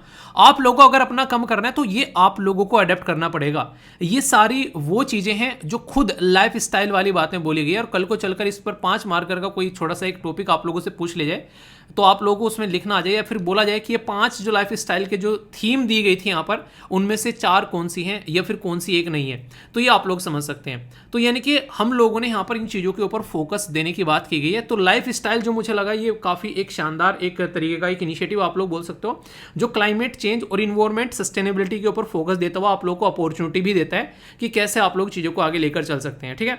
तो कैसे हम लोग चीज़ों को लेकर चलें, कैसे चीज़ों को यूटिलाइज करें, कैसे चीज़ों को वेस्ट न करें, कैसे चीज़ों को ढंग से कंज्यूम करें, कैसे चीज़ों को रिसाइकिल करें, ये ऐसी ऐसी चीज़ें हैं अगर ढंग से इंप्लीमेंट हो जाए तो इस धरती की काया बदल जाए। ये बेचारी धरती जिसको हम लोग धरती माँ बोलते हैं, हम लोगों ने अपनी माँ मैली कर रखी है, पर लेकिन इन रियलिटी में ये टाइम है कि हम लोग इसके बारे में सोचें। तो ministry of environment forest and climate change के द्वारा मेरी लाइफ करके, यानी कि माई लाइफ, ये मोबाइल जो एक तरीके से यूथ को मोबाइलाइज करने के लिए मोबाइल एप्लीकेशन लेकर आए हैं। और यहाँ पर ये पूरा का पूरा काम क्यों किया जा रहा है, क्योंकि आप लोगों को पता है 5 जून को कुछ होने वाला है। क्या है? World environment day. ठीक है। तो वर्ल्ड इन्वायरमेंट डे 5 जून को आप लोगों को देखने को मिलता है, तो उससे पहले ये सारा काम किया जा रहा है। पिछली साल जब वर्ल्ड इन्वायरमेंट डे डिस्कस किया था 5 जून पे, तो मैंने पढ़ाया था ओनली वन अर्थ, ये थीम थी 2022 की।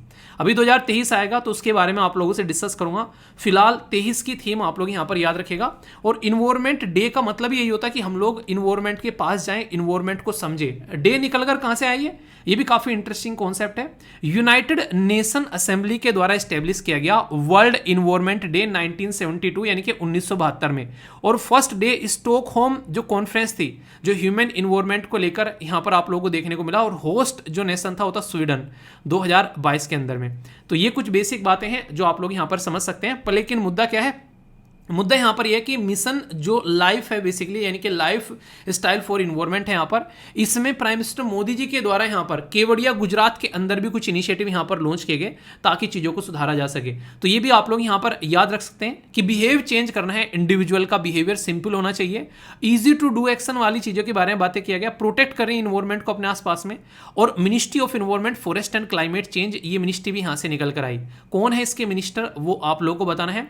बाकी फोकस ये रहा कि कैसे सस्टेनेबल गोल अपने ले सकते हैं, और किस तरीके से मिशन लाइफ पोर्टल, और मिशन लाइफ पोर्टल के थ्रू हम लोग कैसे चीजों को मोबिलाइज कर सकते हैं, ज्यादा से ज्यादा मास ड्राइव बना सकते हैं।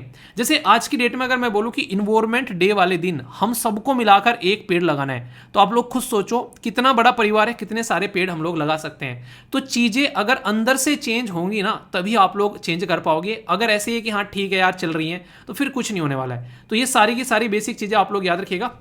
जिससे क्वेश्चन भी पूछे जाते हैं, क्वेश्चन तो फिर भी मैं कहूंगा क्वेश्चन अपनी जगह होते हैं। सबसे ज्यादा जरूरी है कि उस चीज का इंपैक्ट समाज के ऊपर में कितना पड़ रहा है। वो चीज भी आप लोगों के माइंड में जिस दिन फिक्स होना स्टार्ट होगी ना, तो बहुत सारी चीजें आप लोग अपने आप से ही इंप्रूव कर डालोगे।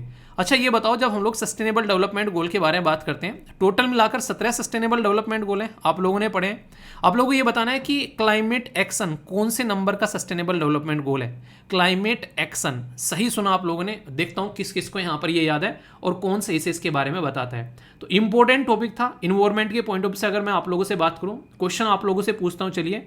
मिशन लाइफ जो बात की जा रही है, life style for environment, launch किया गया था कौन से स्टेट के अंदर में, आंध्र प्रदेश, बिहार, गुजरात या फिर उत्तराखंड। तो यहां पर प्राइम मिनिस्टर मोदी जी के द्वारा यहां पर ये बेसिकली केवड़िया गुजरात के अंदर में आप लोगों को यहां पर देखने को मिला था। ठीक है, बिहेवियर चेंज करने का ये इनिशिएटिव आप लोग बोल सकते हैं, जिससे चीजों को यहां पर इंप्रूव किया जाएगा। ओके, नेक्स्ट क्वेश्चन आप लोगों के सामने 2021 में यूपीएससी ने पूछा। बात की जा रही है यहां पर कॉमन कार्बन मैट्रिक के बारे में। तो ये यूनाइटेड नेशन इन्वायरमेंट प्रोग्राम के द्वारा डेवलप किया गया, किस चीज के लिए।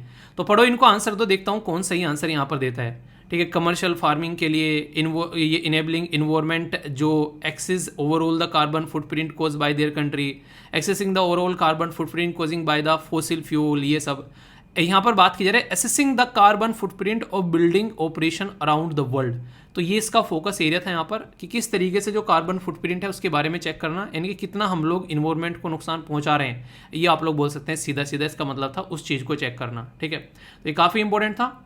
एक और क्वेश्चन है, आप लोगों का टॉपिक जो है वो अच्छे से तैयार हो जाएगा। क्वेश्चन प्रैक्टिस करना मत भूला करो, जब तक क्वेश्चन प्रैक्टिस नहीं करोगे टॉपिक पढ़ लोगे पर लेकिन भूल जाओगे। ठीक है, मेरी लाइफ ऐप के बारे में बात की जा रही है। बात की जा रही है ऐप जो है वो कॉन्सेप्ट जो है मिशन लाइफ यानी कि लाइफ स्टाइल फॉर इन्वायरमेंट, यहाँ पर ये प्राइम मिनिस्टर मोदी जी के द्वारा कॉन्फ्रेंस ऑफ पार्टी 15 के अंदर में देखने को मिला। ठीक है, एम है कि किस तरीके से यूटिलाइज करना है वेस्टफुल कंजप्शन उनको सबको, और किस तरीके से नेशनल लेवल पर हम लोग मूवमेंट चला रहे हैं कि कैसे सिटीजन को इन्वायरमेंट के हिसाब से यहाँ पर हम लोग को लेकर चलना है। ठीक है, तो कौन सी स्टेटमेंट यहाँ पर करेक्ट है आप लोगों को ये बतानी है। करेक्ट स्टेटमेंट पूछी गई है, ओनली 1, ओनली 2 या फिर ऑल 3 या फिर नन ऑफ द अबव।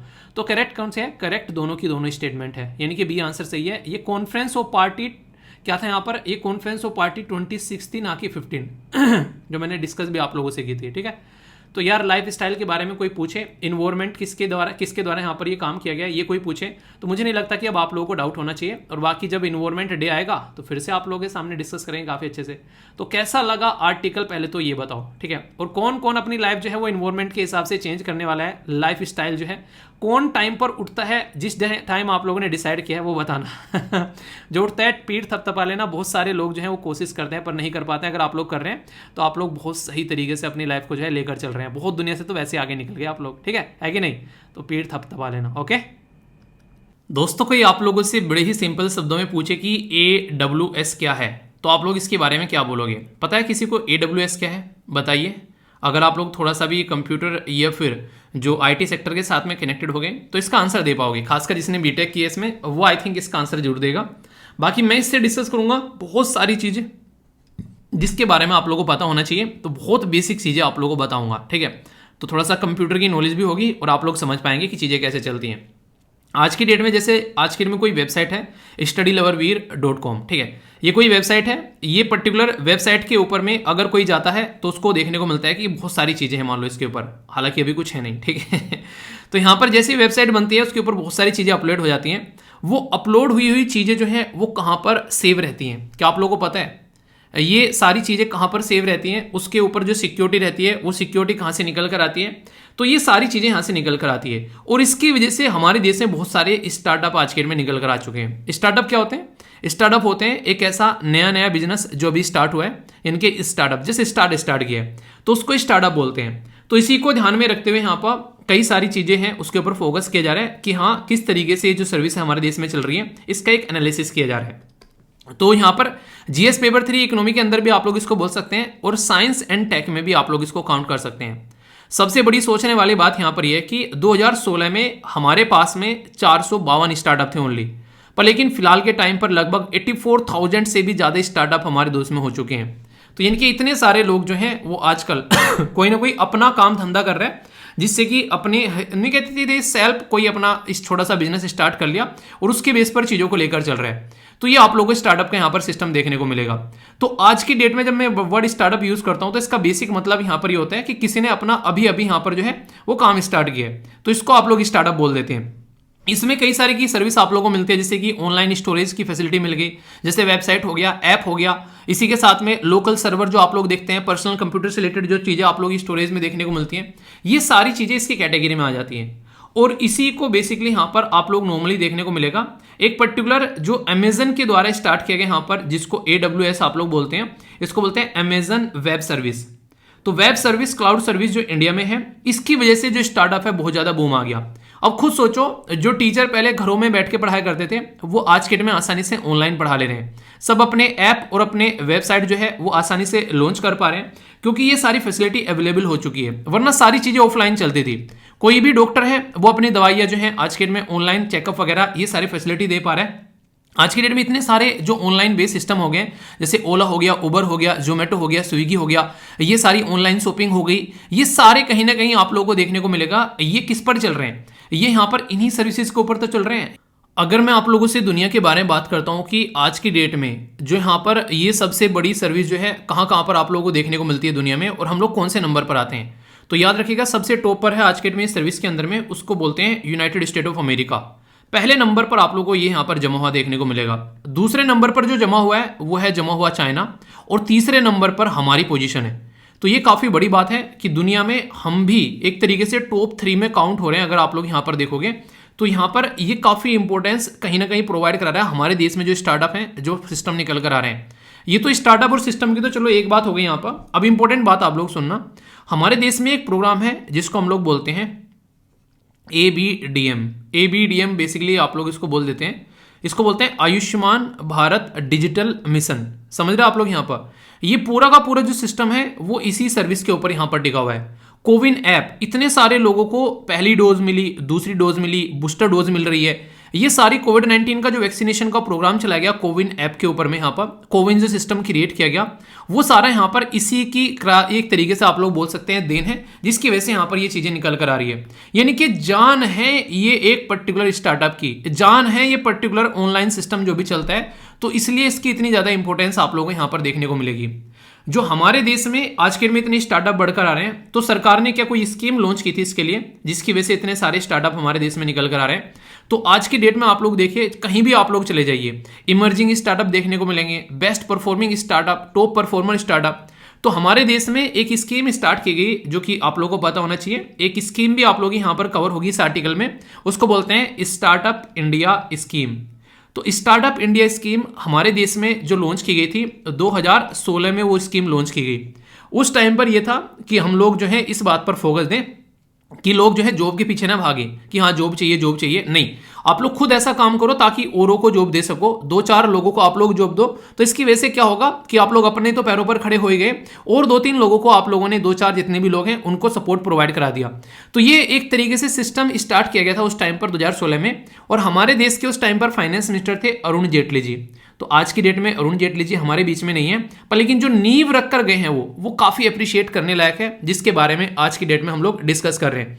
तो ये काफी एक इंपॉर्टेंट एरिया है। अगर बात करें यहां पर मेजर ऑब्जेक्टिव क्या थे, हम लोग इस तरीके स्टार्टअप स्टार्ट कर रहे हैं। हमारे देश में सबसे बड़ी दिक्कत पता है क्या है, अगर कोई बिजनेस आप लोग स्टार्ट करते हो जैसे आप लोगों को मान लीजिए जीएसटी नंबर लेना है, आप लोगों को कोई और गवर्नमेंट से रिलेटेड कोई डॉक्यूमेंट तैयार करवाना है, उसमें दुनिया भर की एक तरीके से नोकझोंक देखने को मिलती थी। अब उसको साइड में किया गया है। तो लाइसेंस राज जो था ना यहाँ पर एक तरीके से वो सिस्टम यहाँ पर साइड में किया गया है। लैंड परमिशन ये इसके लिए अलग से पैसे दो, वो भी यहाँ पर कहीं ना कहीं खत्म हो गया। आप लोग खुद देखो, ऑनलाइन लेना है, काम करना है, लैंड की जरूरत ही क्या है, हमको थोड़ा ना कोई मैन्युफैक्चरिंग यूनिट लगानी है, और जिसको लगानी भी है तो उसके लिए भी परमिशन आसान कर दी गई है। फॉरेन इन्वेस्टमेंट का जो प्रपोजल है उसके ऊपर भी अच्छे से काम किया जा रहा है। इन्वायरमेंट क्लियरेंस ये तो इतने फास्ट कर दिए हैं कि इसकी वजह से ये दिक्कतें आने लगी है कि बिना चेक किए हुए क्लियर कर दिया अब तो, ठीक है। यानी कि पहले ये था कि इन्वायरमेंट क्लियरेंस नहीं मिलते थे, अब इतने क्लियरेंस मिलने लगे कि इन्वायरमेंट बेचारा ये बोल रहा है कि भाई साहब इतने क्लियरेंस दे रहे हो, चेक तो कर लो कि हमारे ऊपर इंपैक्ट पड़ेगा इसका नहीं पड़ेगा। तो ये वाली बात आप लोग समझ सकते हैं, यानी कि चीजें बहुत ही लार्ज स्केल पे बढ़ रही हैं। इसीलिए मैंने बोला कि जो स्टार्टअप पहले मैंने बोला ना अभी, जो लगभग 400 की कैटेगरी में थे, वो स्टार्टअप आज के डेट में 84,000 की कैटेगरी में पहुंच चुके हैं। नंबर देख रहे हो आप लोग, और ज्यादा पुरानी बात नहीं, 2016 से अब तक का, यानी कि 6-7 साल के अंदर ये आप लोगों को करामात देखने को मिल रही है यहाँ पर। तो ये स्टार्टअप स्कीम जो 2016 में फाइनेंस मिनिस्टर साहब के द्वारा, अरुण जेटली जी के द्वारा इनोग्रेट की गई थी, उसी का ये फल है जो अभी आप लोगों के सामने यहाँ पर निकल कर आ रहा है। तो आज की डेट में दुनिया भर के लोग हमारे देश में इन्वेस्टमेंट कर रहे हैं, तो फंडिंग सपोर्ट मिल रही है, जिसकी वजह से कंट्री में स्टार्टअप बढ़ रहे हैं, ठीक है। इंडस्ट्री में काफी लार्ज स्केल पर सपोर्ट किया जा रहा है। एकेडमिक एक तरीके से पार्टनरशिप हो रही है बहुत ही लार्ज स्केल पर, और गवर्नमेंट भी हैंड होल्डिंग कर रही है। अभी आप लोगों ने देखा दिल्ली सरकार के द्वारा भी स्टार्टअप की सपोर्ट करने के लिए स्कीम स्टार्ट की गई। इवन उन्होंने तो यहां तक प्रोवाइड करा दिया कि कोई स्टार्टअप करना चाहता है तो उसके लिए भी सपोर्ट प्रोवाइड करा दिया, कि उसके लिए नॉलेज प्रोवाइड कराने के लिए सीए बैठे हुए हैं, वकील बैठे हुए हैं, कंसल्ट करने के लिए फ्री सर्विस प्रोवाइड कराई जा रही है। जीएसटी लाओ, एक ही दिन में अपना जीएसटी नंबर लेकर चले जाओ, अपना रजिस्ट्रेशन करा लो आसानी से। सारी चीजें इतनी आसान कर दी हैं जिसकी कुछ हद नहीं है अगर दिल्ली के अंदर में आप लोग बात करोगे। और ऐसे ही आप लोगों को देखने को मिलेगा गुजरात में जाओगे, महाराष्ट्र में, मुंबई के अंदर में जाओगे, तो इन्हीं सब चीजों के चलते चलते हमारा देश इंडिया में 3rd लार्जेस्ट इकोसिस्टम आज की डेट में बन चुका है। ये ईयर ऑन ईयर हर साल इसकी जो वृद्धि आप लोगों को देखने को मिलेगी वो है 12 से 15% हमारे देश में स्टार्टअप सिस्टम बढ़ रहे हैं आज की डेट में। बहुत ही बड़ा नंबर है यहाँ पर ये। तो इसकी वजह से ग्रोथ निकल कर आ रही है, जो स्टार्टअप इतने ज्यादा बढ़ रहे हैं हर साल 12 से 15%, और भी ज्यादा देखने को मिल रहे हैं। और सबसे बड़ी बात जो है वो अप्रिशिएट करने लायक है कि वुमेन एंटरप्रेन्योर भी निकल कर आ रहे हैं। शार्क टैंक देखा आप लोगों ने, शार्क टैंक इंडिया वाला जो शो चल रहा है, वहां पर महिला भी आप लोग कई सारी बैठी हुई देखने को मिलती है, लड़की, ठीक है। तो उन्होंने अपनी स्टार्टअप बनाई, इतने शानदार लेवल पर आज के डेट में लेकर चली गई हैं। तो वुमेन इंटरप्रेन्योर यहाँ पर वो भी लगभग 14% के करीब यहाँ पर देखने को मिलेगी, जो पिछले कुछ सालों में यहाँ पर अच्छे लेवल पर बढ़ रही है। बेंगलुरु आज की डेट में वर्ल्ड टॉप 20 जो स्टार्टअप सिटी है उसमें इंक्लूड हो गया था अभी रिसेंटली 2019 में। और यहां पर वर्ल्ड में अगर बात करें, अगर रैंक देखें तो 1 है वर्ल्ड में फास्टेस्ट जो ग्रोइंग स्टार्टअप सिटी में अगर बात करें बेंगलुरु का, जो कि कहां पर आता है, कर्नाटक के अंदर में आता है, जिसको हब बोला जाता है स्टार्टअप की कैटेगरी में। तो कहां से निकल कर आया ये स्टार्टअप प्रोग्राम जो है, उसी की वजह से रॉकेट की लेवल पर यहां पर चल रही है। ग्लोबल और डोमेस्टिक लेवल पर फंडिंग, अब खुद देखो जैसे शार्क टैंक इंडिया में क्या रहते हैं, वो जजेस रहते हैं, वो अपना स्टार्टअप थोड़ी ना कर रहे हैं कोई इनके साथ में मिलकर, वो क्या कर रहे हैं, बस फंडिंग दे रहे हैं, तुम भाई साहब कमाओ और हमारा प्रॉफिट भेजते रहना। ये इस तरीके का सिस्टम आप लोगों को देखने को मिलता है। यानी कि जब इंसान के पास में पैसा हो जाता है तो पैसे से पैसा कमाने लगता है, जो नए नए आइडियाज है उनमें पैसा लगाने लगता है, उसको मेहनत करने की जरूरत नहीं है, मेहनत करते रहो जिसको पैसा दिया है। इसलिए कहते हैं ना फंडिंग उठा लो, फंडिंग उठा लो। पता है इसका फंडिंग उठाने का मतलब क्या होता है, सामने वाले ने पैसा दे दिया, तुम काम करो लग के, ठीक है, तो ये होता है फंडिंग उठाने का मतलब। पर लेकिन उसमें सामने वाले से प्रेशर भी आता है। ऐसे ही थोड़ा ना कोई पैसा दे देगा अपना फ्री में, तुम चाहो भाई साहब उसको डुबा दो सारे पैसे को, वो तो एक एक पाई का हिसाब निकालेगा तुमसे, प्रॉफिट लेने के लिए उसने लगाया तुम्हारे ऊपर पैसा। तो ये कंडीशन देखने को मिलती है। तो इसलिए यहां पर कई बार प्रेशर भी देखने को मिलता है, जो कोई इस तरीके से काम स्टार्ट करता है और यहां पर फिर ऐसी कंडीशन देखने को मिलती है। फिलहाल जो रैंकिंग है आप लोगों के सामने, अगर आप लोगों को पता हो इसके बारे में, तो बेस्ट परफॉर्मिंग स्टेट में गुजरात है, जहां पर सबसे आसान है बिजनेस करना। दूसरे नंबर पर कर्नाटका। इस अगर टॉप परफॉर्मर में आप लोगों को देखने को मिलेंगे तो केरला, महाराष्ट्र, उड़ीसा और तेलंगाना। अगर लीडर्स में देखने को मिलेंगे तो आप लोगों को आसाम, पंजाब, तमिलनाडु, उत्तराखंड और उत्तर प्रदेश। अगर एस्पायरिंग लीडर्स में देखने को मिलेंगे तो छत्तीसगढ़, दिल्ली, मध्य प्रदेश, राजस्थान, और एमर्जिंग में आंध्र प्रदेश और बिहार। तो इस तरीके से हर एक लेवल पर हमारे देश के अंदर में स्टार्टअप का इकोसिस्टम तैयार किया जा रहा है। और इसको इकोसिस्टम को तैयार करने के लिए सरकार ने, जैसे मैंने बोला ना अभी, यहां पर ये एक तरीके से स्कीम प्रोवाइड कराई है ताकि जो आसानी से आप लोग यहाँ पर अपना स्टार्टअप स्टार्ट कर सको। तो ऐसे यहाँ पर गवर्नमेंट जो है काफी लार्ज स्केल पर सपोर्ट प्रोवाइड करा रही है। जैसे सपोर्ट के तौर पर मैं आप लोगों को बोलूँ क्या क्या इनिशिएटिव है, अगर आप लोगों को चेक करने हैं तो यहाँ पर आप लोग देखो, हमारे देश में आत्मनिर्भर भारत जो स्कीम चलाई गई, तो इसका मतलब है कि गवर्नमेंट ये कह रही है कि अपने ही देश में प्रोडक्ट बनाओ और अपने ही देश में बेचो। मेक इन इंडिया हो गया जो मैंने बहुत ही डिटेल में डिस्कस किया था आप लोगों से, ठीक है। स्टार्टअप इंडिया प्रोग्राम हो गया, स्टार्टअप इंडिया डिजिटल प्लेटफॉर्म हो गया, स्टार्टअप ये एक तरीके से ग्रांड चैलेंज हो गया, अटल इनोवेशन मिशन हो गया, प्रोजेक्ट चुनौती हो गया, नेशनल इनिशिएटिव फॉर डेवलपमेंट और हार्सनिंग इनोवेशन हो गया, यहाँ पर स्टार्टअप इंडिया एक्शन प्लान हो गया, ये बेसिकली, ठीक है। Ranking of the state on the support to startup ecosystem, कैसे कैसे वो स्टार्टअप दे रहे हैं उसके बारे में बात करने हैं। Fund of funds for the startup, तो यानी कि पैसा भी आना है, उसको इंप्लीमेंट भी करना है, अपने देश में सामान भी बनाना है, सारी चीजें यहां पर देखने को मिल रही हैं। तो माहौल बनाएगी सरकार, तभी लोग आगे निकल कर आएंगे। मतलब कहने का क्या है, अगर आप लोग चाहते हो कि कोई काम करे तो पहले आप लोगों को चीजों को स्टार्ट करना पड़ेगा। और इसमें ऐसा नहीं कि किसी पर्टिकुलर कैटेगरी में है, आप लोगों को बहुत ही लार्ज स्केल पर अलग अलग एरिया देखने को मिलेंगे। इंडिया के अंदर अगर मैं आप लोगों से बात करूं, जैसे कंज्यूमर एड टेक यहाँ पर, एप्लीकेशन इंफ्रास्ट्रक्चर यहाँ पर, फिन जो टेक हो गया, फाइनेंशियल सर्विसेज हो गया, फूड एंड एग्रीकल्चर, हेल्थ, इसी के साथ में रिटेल, कंस्ट्रक्शन, एक तरीके से रिटेल टेक्नोलॉजी। तो ये सेक्टर है जहां पर यूनिकॉर्न प्रोड्यूस हो चुके हैं आज के में। यूनिकॉर्न क्या होता है? यूनिकॉर्न होता है जिसकी वैल्यू जो है वो 1 बिलियन हो चुकी है आज के में, अगर आप लोग बात करें $1 बिलियन, तो 7 से 8 हजार करोड़ रुपए का जो बेसिकली एक निकल कर आता है। और चाइना के अंदर में आप लोग देखिए सेम पैटर्न में आप लोगों को देखने को मिलेगा। तो हमारे देश में भी कई सारे यूनिकॉर्न निकल कर आ रहे हैं पिछले टाइम में, जिसकी वजह से लोगों को काफी लार्ज स्केल पर व्यापार भी मिल रहा है, जॉब भी मिल रही है और देश के अंदर में ढांचा भी बदल रहा है। तो ये एक नई इंडिया की एक नींव रखी जा रही है, जो कि जॉब लेने के लिए नहीं, जॉब देने के लिए तैयार हो रही है। और इसी की जरूरत है अगर हम लोग अपने देश को एक सही डायरेक्शन में लेकर चलना चाहते हैं, ठीक है। क्योंकि आप लोगों को देखने को मिलेगा गवर्नमेंट जॉब जो है वो घटती जा रही है, ठीक है। सारी चीजें प्राइवेट सेक्टर के हाथ में डाल दी गई हैं। आज के डेट में जितने भी एग्जाम्स वगैरह कंडक्ट होते हैं, आप लोग देखो टीसीएस जो है उसको कंडक्ट कराती है, ठीक है। तो कहीं ना कहीं बेस क्या हो गया यहाँ पर, उससे आप लोग अंदाजा लगा सकते हैं। कहने के लिए आईबीपीएस कंडक्ट करा रहा है, पर बैकग्राउंड में आईबीपीएस किससे करा रहा है, वो टीसीएस को दे रहा है सारा काम, ठीक है। तो टीसीएस यहाँ पर सारा काम देख रही है उस सिस्टम का। तो प्राइवेट हो गया अगेन, अगर आप लोग देखोगे यहाँ पर। इसी तरीके से सिक्योरिटी के लिए अभी कुछ दिनों पहले आप लोगों को याद होगा एक आर्टिकल मैंने डिस्कस किया था कि जो एयरपोर्ट पर जो यहाँ पर सीआईएसएफ के जवान लगाए जाते हैं हर जगह, तो उनको बोला कि हर जगह नहीं, उनको मेन सिक्योरिटी में लगाया जाएगा, बाकी जगह उनको अपनी अपनी पुलिस रखनी पड़ेगी। तो कहां से आएंगे, वो प्राइवेट आएंगे कहीं पर भी सॉरी यार कुछ ज्यादा ही हो रहा है, डिस्टर्बेंस होता होगा ना सॉरी क्या करूँ इसका ये चिपक सी गई है, इलाज भी चल रहा है पर लेकिन काम नहीं चल रहा है, ठीक है। तो ये कुछ बेसिक चीजें हैं जो कि आप लोग यहाँ पर कनेक्ट कर सकते हैं। अच्छा, आप लोगों को मौका मिले कि आप लोगों को कोई स्टार्टअप करना है या फिर आप लोगों को जॉब करनी है, तो आप लोग क्या प्रेफर करोगे? यहाँ पर आप लोगों को दो चीजें देखने को मिलेगी। स्टार्टअप में क्या होता है, हर दिन कोई ना कोई आप लोगों को टेंशन लगी रहती है, ठीक है। चैन की जिंदगी जी नहीं पाओगे। जॉब में क्या रहता है, लग गई एक बार फिर जिंदगी जो है वो मजे में चल रही है। खासकर मैं जॉब की बात करूँ तो सरकारी जॉब की बात कर रहा हूँ, ठीक है। तो वहां पर क्या होता है, एक तरीके से प्रॉपर एक सैलरी आती रहेगी और चीजें चलती रहेगी। वहां पे एक तरीके से इंसान की सिक्योरिटी हो गई है, ऐसा आप लोग यहाँ पर बोल सकते हैं। तो ये है कुछ बेसिक चीजें। अब देखता हूं क्वेश्चन कैसे आप लोग अटेम्प्ट करोगे। तो एक एक क्वेश्चन है उसको अटेम्प्ट करना है, उससे पता चलेगी कई सारी चीजें। और इससे एक आंसर राइटिंग का क्वेश्चन भी आप लोगों को मिल जाएगा, बड़ा ही प्यारा सा, जो कि स्टार्टअप या फिर इन इनिशिएटिव के बारे में बातें करेंगे। यूपीएससी ने खुद क्वेश्चन पूछ लिया आप लोगों से यहाँ पर स्टार्टअप के लिए, एक वेंचर कैपिटल के बारे में यहाँ पर पूछ लिया। वेंचर कैपिटल क्या होता है, इसमें 4 स्टेटमेंट आप लोगों के सामने है, इसके बारे में आप लोगों को बताऊंगा। एक शॉर्ट टर्म कैपिटल प्रोवाइड कराई जाती है इंडस्ट्री को। दूसरा बोला गया कि लॉन्ग टर्म स्टार्टअप कैपिटल जो प्रोवाइड कराई जाती है टू द न्यू एंटरप्रेन्योर। तीसरा बोला गया यहाँ पर एक तरीके से फंड प्रोवाइड कराया जाता है इंडस्ट्री को एट ए टाइम ऑफ, एक तरीके से जब वो लॉस में जा रही हो, ठीक है। चौथा बोला गया फंड प्रोवाइड कराया जाता है रिप्लेसमेंट के लिए, एक तरीके से रिनोवेशन के लिए इंडस्ट्री को। अगर आप लोगों ने अभी सुना है ध्यान से तो मैंने बात की स्टार्टअप की, और स्टार्टअप शब्द ओनली यहां पर यूज किया गया है, ठीक है। तो वैसे तो आंसर यहां पर इसी से आप लोग पकड़ लोगे कि बी आंसर हो गया। ये वेंचर कैपिटल क्या होता है? कोई नया नया अगर बिजनेस स्टार्ट कर रहा है ना, तो उसको फंड प्रोवाइड कराना ताकि वो अपने बिजनेस को अच्छे से लेकर चल सके।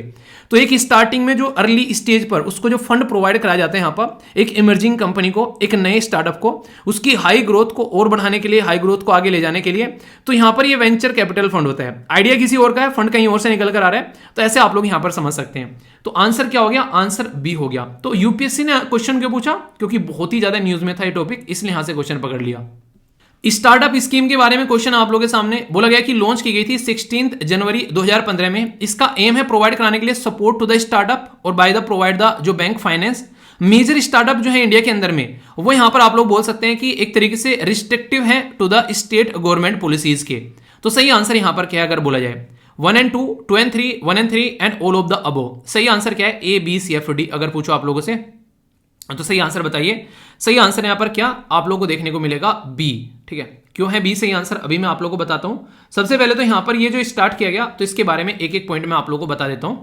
2016 में इसको स्टार्ट किया गया था, और यहां पर अभी मैंने आप लोगों को बताया ना कौन से राज्य की क्या क्या रैंक है, तो यहां से आप लोग अंदाजा लगा सकते हैं। जब स्टेट की रैंक मैं आप लोगों को बता रहा हूं, तो इसका मतलब स्टेट की परफॉर्मेंस यहां पर रहती है, तो स्टेट गवर्नमेंट की पॉलिसी चलती है स्टार्टअप के ऊपर में। तो यहां से आप लोग डायरेक्ट इस पॉइंट को पकड़ सकते हैं कि हाँ स्टेट से रिस्ट्रिक्टिव है।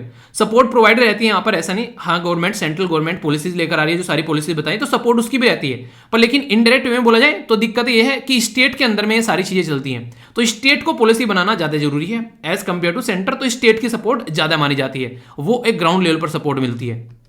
इंटरेस्टिंग क्वेश्चन है, यहां पर बात की जा रही है स्टार्टअप इकोसिस्टम इन इंडिया। बोला गया थर्ड लार्जेस्ट है हमारा वर्ल्ड में। बेंगलुरु जो है वो लिस्ट किया गया विद इन द 20 जो लीडिंग स्टार्टअप सिटीज है 2019 स्टार्टअप जीनोमिक जो प्रोजेक्ट रैंकिंग में। और हैदराबाद जो है ये as the one of the world fastest 5 growing cities में आ गए यहां पर, जो स्टार्टअप की कैटेगरी में अगर बात करें। क्या है सही आंसर? तो आप लोग समझ गए होंगे, ए का हो गया 1 and 2, बी का हो गया 2 and 3, सी का हो गया 1 and 3 और डी का हो गया ऑल ऑफ द अबोव। तो आंसर बताइए, देखता हूं कौन सही आंसर देता है। सही आंसर तो पकड़ लिया ना एकदम, क्योंकि हैदराबाद नहीं है यहां पर, दोनों में बेंगलुरु आप लोगों को देखने को मिलेगा, जो कि फास्टेस्ट स्टार्टअप के लिए एक हब बन चुका है हमारे देश के अंदर में, ठीक है। तो आंसर क्या हो गया यहां पर? आंसर इसका यहां पर ए हो गया। थर्ड स्टेटमेंट यहां पर इनकरेक्ट हो गई। तो कैसा लगा कंप्लीट टॉपिक? इसके ऊपर एक आंसर राइटिंग का क्वेश्चन भी मैं पोस्ट करूंगा, उसको आप लोग अच्छे से अटेम्प्ट करिएगा, और इससे आप लोगों को पता चलेगा कैसे आप लोग चीज़ों को लेकर चल रहे हैं। जैसे कि क्या क्या स्टार्टअप जो है आज के डेट में देश के अंदर चैलेंज फेस कर रहे हैं, कैसे हम लोग उसको सुधार सकते हैं, और गवर्नमेंट के क्या क्या स्कीम्स हैं स्टार्टअप को सपोर्ट करने के लिए। तो जो क्वेश्चन होगा पूरा का पूरा क्वेश्चन का आंसर आप लोग इस आर्टिकल में से लिख सकते हैं। इस तरीके से पूरा आर्टिकल डिस्कस किया गया है। कोई भी कंफ्यूजन नहीं होना चाहिए। आंसर राइटिंग की प्रैक्टिस करते रहिए, क्योंकि जितने अच्छे से आंसर राइटिंग की प्रैक्टिस करेंगे उतने ही ज्यादा आप लोग कंफर्टेबल फील करेंगे एग्जामिनेशन हॉल के अंदर में। ओके, बात की जा रही है किसके बारे में? Survey on dietary supplement related to, ये है FCI, FSSAI, नीति आयोग, ये मिनिस्ट्री ऑफ हेल्थ। तो बड़ा ही एक इंटरेस्टिंग क्वेश्चन है, इसका आंसर आप लोग दीजिए। वैसे डाइट के बारे में बात की जा रही है, हेल्थ के बारे में, मतलब एक तरीके से डाइट के बारे में बात की जाए तो कौन हो सकता है? ठीक है, बताइए। ये इंटरेस्टिंग है, इसके ऊपर तो स्टार लगा लेना। ग्लोबल रिस्क रिपोर्ट 2023 किसके द्वारा रिलीज की जाती है? तो यहां पर world bank, world economic forum, international monetary fund, या फिर एशियन डेवलपमेंट बैंक। प्यारा क्वेश्चन बनेगा, इंटरेस्टिंग भी है, ठीक है, बताइए। नेक्स्ट यहां पर बात की जा रही है the author of revolutionaries the order stories of how India won it's freedom. तो ये काफी इंटरेस्टिंग है। ऐसी किताबें पूछी जा सकती हैं जो किसी न किसी रीजन की वजह से न्यूज में होती है, ठीक है। तो अमित सोनी हो गया यहाँ पर, इसी के साथ में संजीव सान्याल हो गया। नेक्स्ट यहाँ पर ये है संत श्री धुलीपुडी पंडित, ठीक है, इसी के साथ में यहाँ पर मनोज शाह। तो सही आदमी कौन है जो ये किताब लिखने वाले, ठीक है। नेक्स्ट यहां पर है नेम बताना है कि फर्स्ट यूरोपियन कंट्री, जो कि आप लोगों को अभी यहां पर देखने को मिलेगी। देखिए आप लोगों को ना, जैसे कि अभी फिलहाल जो है कुछ ऐसी चीजें चल रही हैं जो पहले से हटके हो रही हैं कुछ, ठीक है। तो जापान के साथ में अभी अपने जो है एक अलग तरीके रिलेशन बनाने की बात की जा रही है। तो यूरोपियन कंट्री जो है अपने समझौते कर रहे हैं जापान के साथ में, अच्छे रिलेशन बनाए जा रहे हैं। तो जर्मनी, यूके, इटली या फिर फ्रांस, ठीक है। तो कौन है यहाँ पर, ये आप लोगों को बताना है, जो कि यहाँ पर रेसिप्रोकल एक्सेस एग्रीमेंट के बारे में बात कर रहे हैं जापान के साथ में, ठीक है। इसी के साथ में यहां पर the shared school bus system and the agriculture response vehicle scheme किस राज्य के द्वारा लॉन्च की गई है? ये काफी इंटरेस्टिंग है। गुजरात, मेघालय, वेस्ट बंगाल या फिर अरुणाचल प्रदेश। तो इसके बारे में बताइए। तो आप लोग यहां पर देख सकते हैं, कल 4 क्वेश्चन थे, आज टोटल 5 क्वेश्चन है। तो अच्छे से आंसर देना, ये मत बोलना फिर कि हाँ ये हो गया वो हो गया, ठीक है। ये एक प्यारा सा क्वेश्चन है, छोटा सा क्वेश्चन है, छोटू सा मोटू सा, ठीक है, तो आराम से अटेम्प्ट कर सकते हैं। इसको कोडेड ये किया गया, तो इसका क्या होगा, ठीक है, बताइए, फिर आंसर बताया जाएगा आप लोगों को। देखता हूँ कौन कौन सही आंसर देता है। तब तक आप लोग का एक मैप बेस्ड क्वेश्चन में कंप्लीट करा देता हूँ। और ये किसके बारे में है, ये है ग्रेट निकोबार के बारे में, ठीक है। आप लोग नॉर्मली जाएंगे तो अपना नॉर्थ ईस्ट के साइड में अगर आप लोग थोड़ा सा चलेंगे घर से निकल के इस पर्टिकुलर रीजन के साथ में, ठीक है, ये हमारा नॉर्थ ईस्ट वाला रीजन हो गया। थोड़ा सा उसके नीचे आके झांकेंगे, बे ऑफ बंगाल में आप लोगों को हमारा ही रीजन नजर आएगा, नहीं कहते ये भी हमारा ही है, ठीक है। तो यहाँ पर अंडमान ऊपर वाला पोर्सन होता है और निकोबार जो होता है वो नीचे वाला पोर्सन होता है। तो अलग अलग एरिया है यहाँ पर, जैसे north Andaman, middle Andaman, lower Andaman, port Blair, little ये अंडमान हो गया यहाँ पर, ठीक है, लोअर लिटिल, मिडिल हो गए, ठीक है।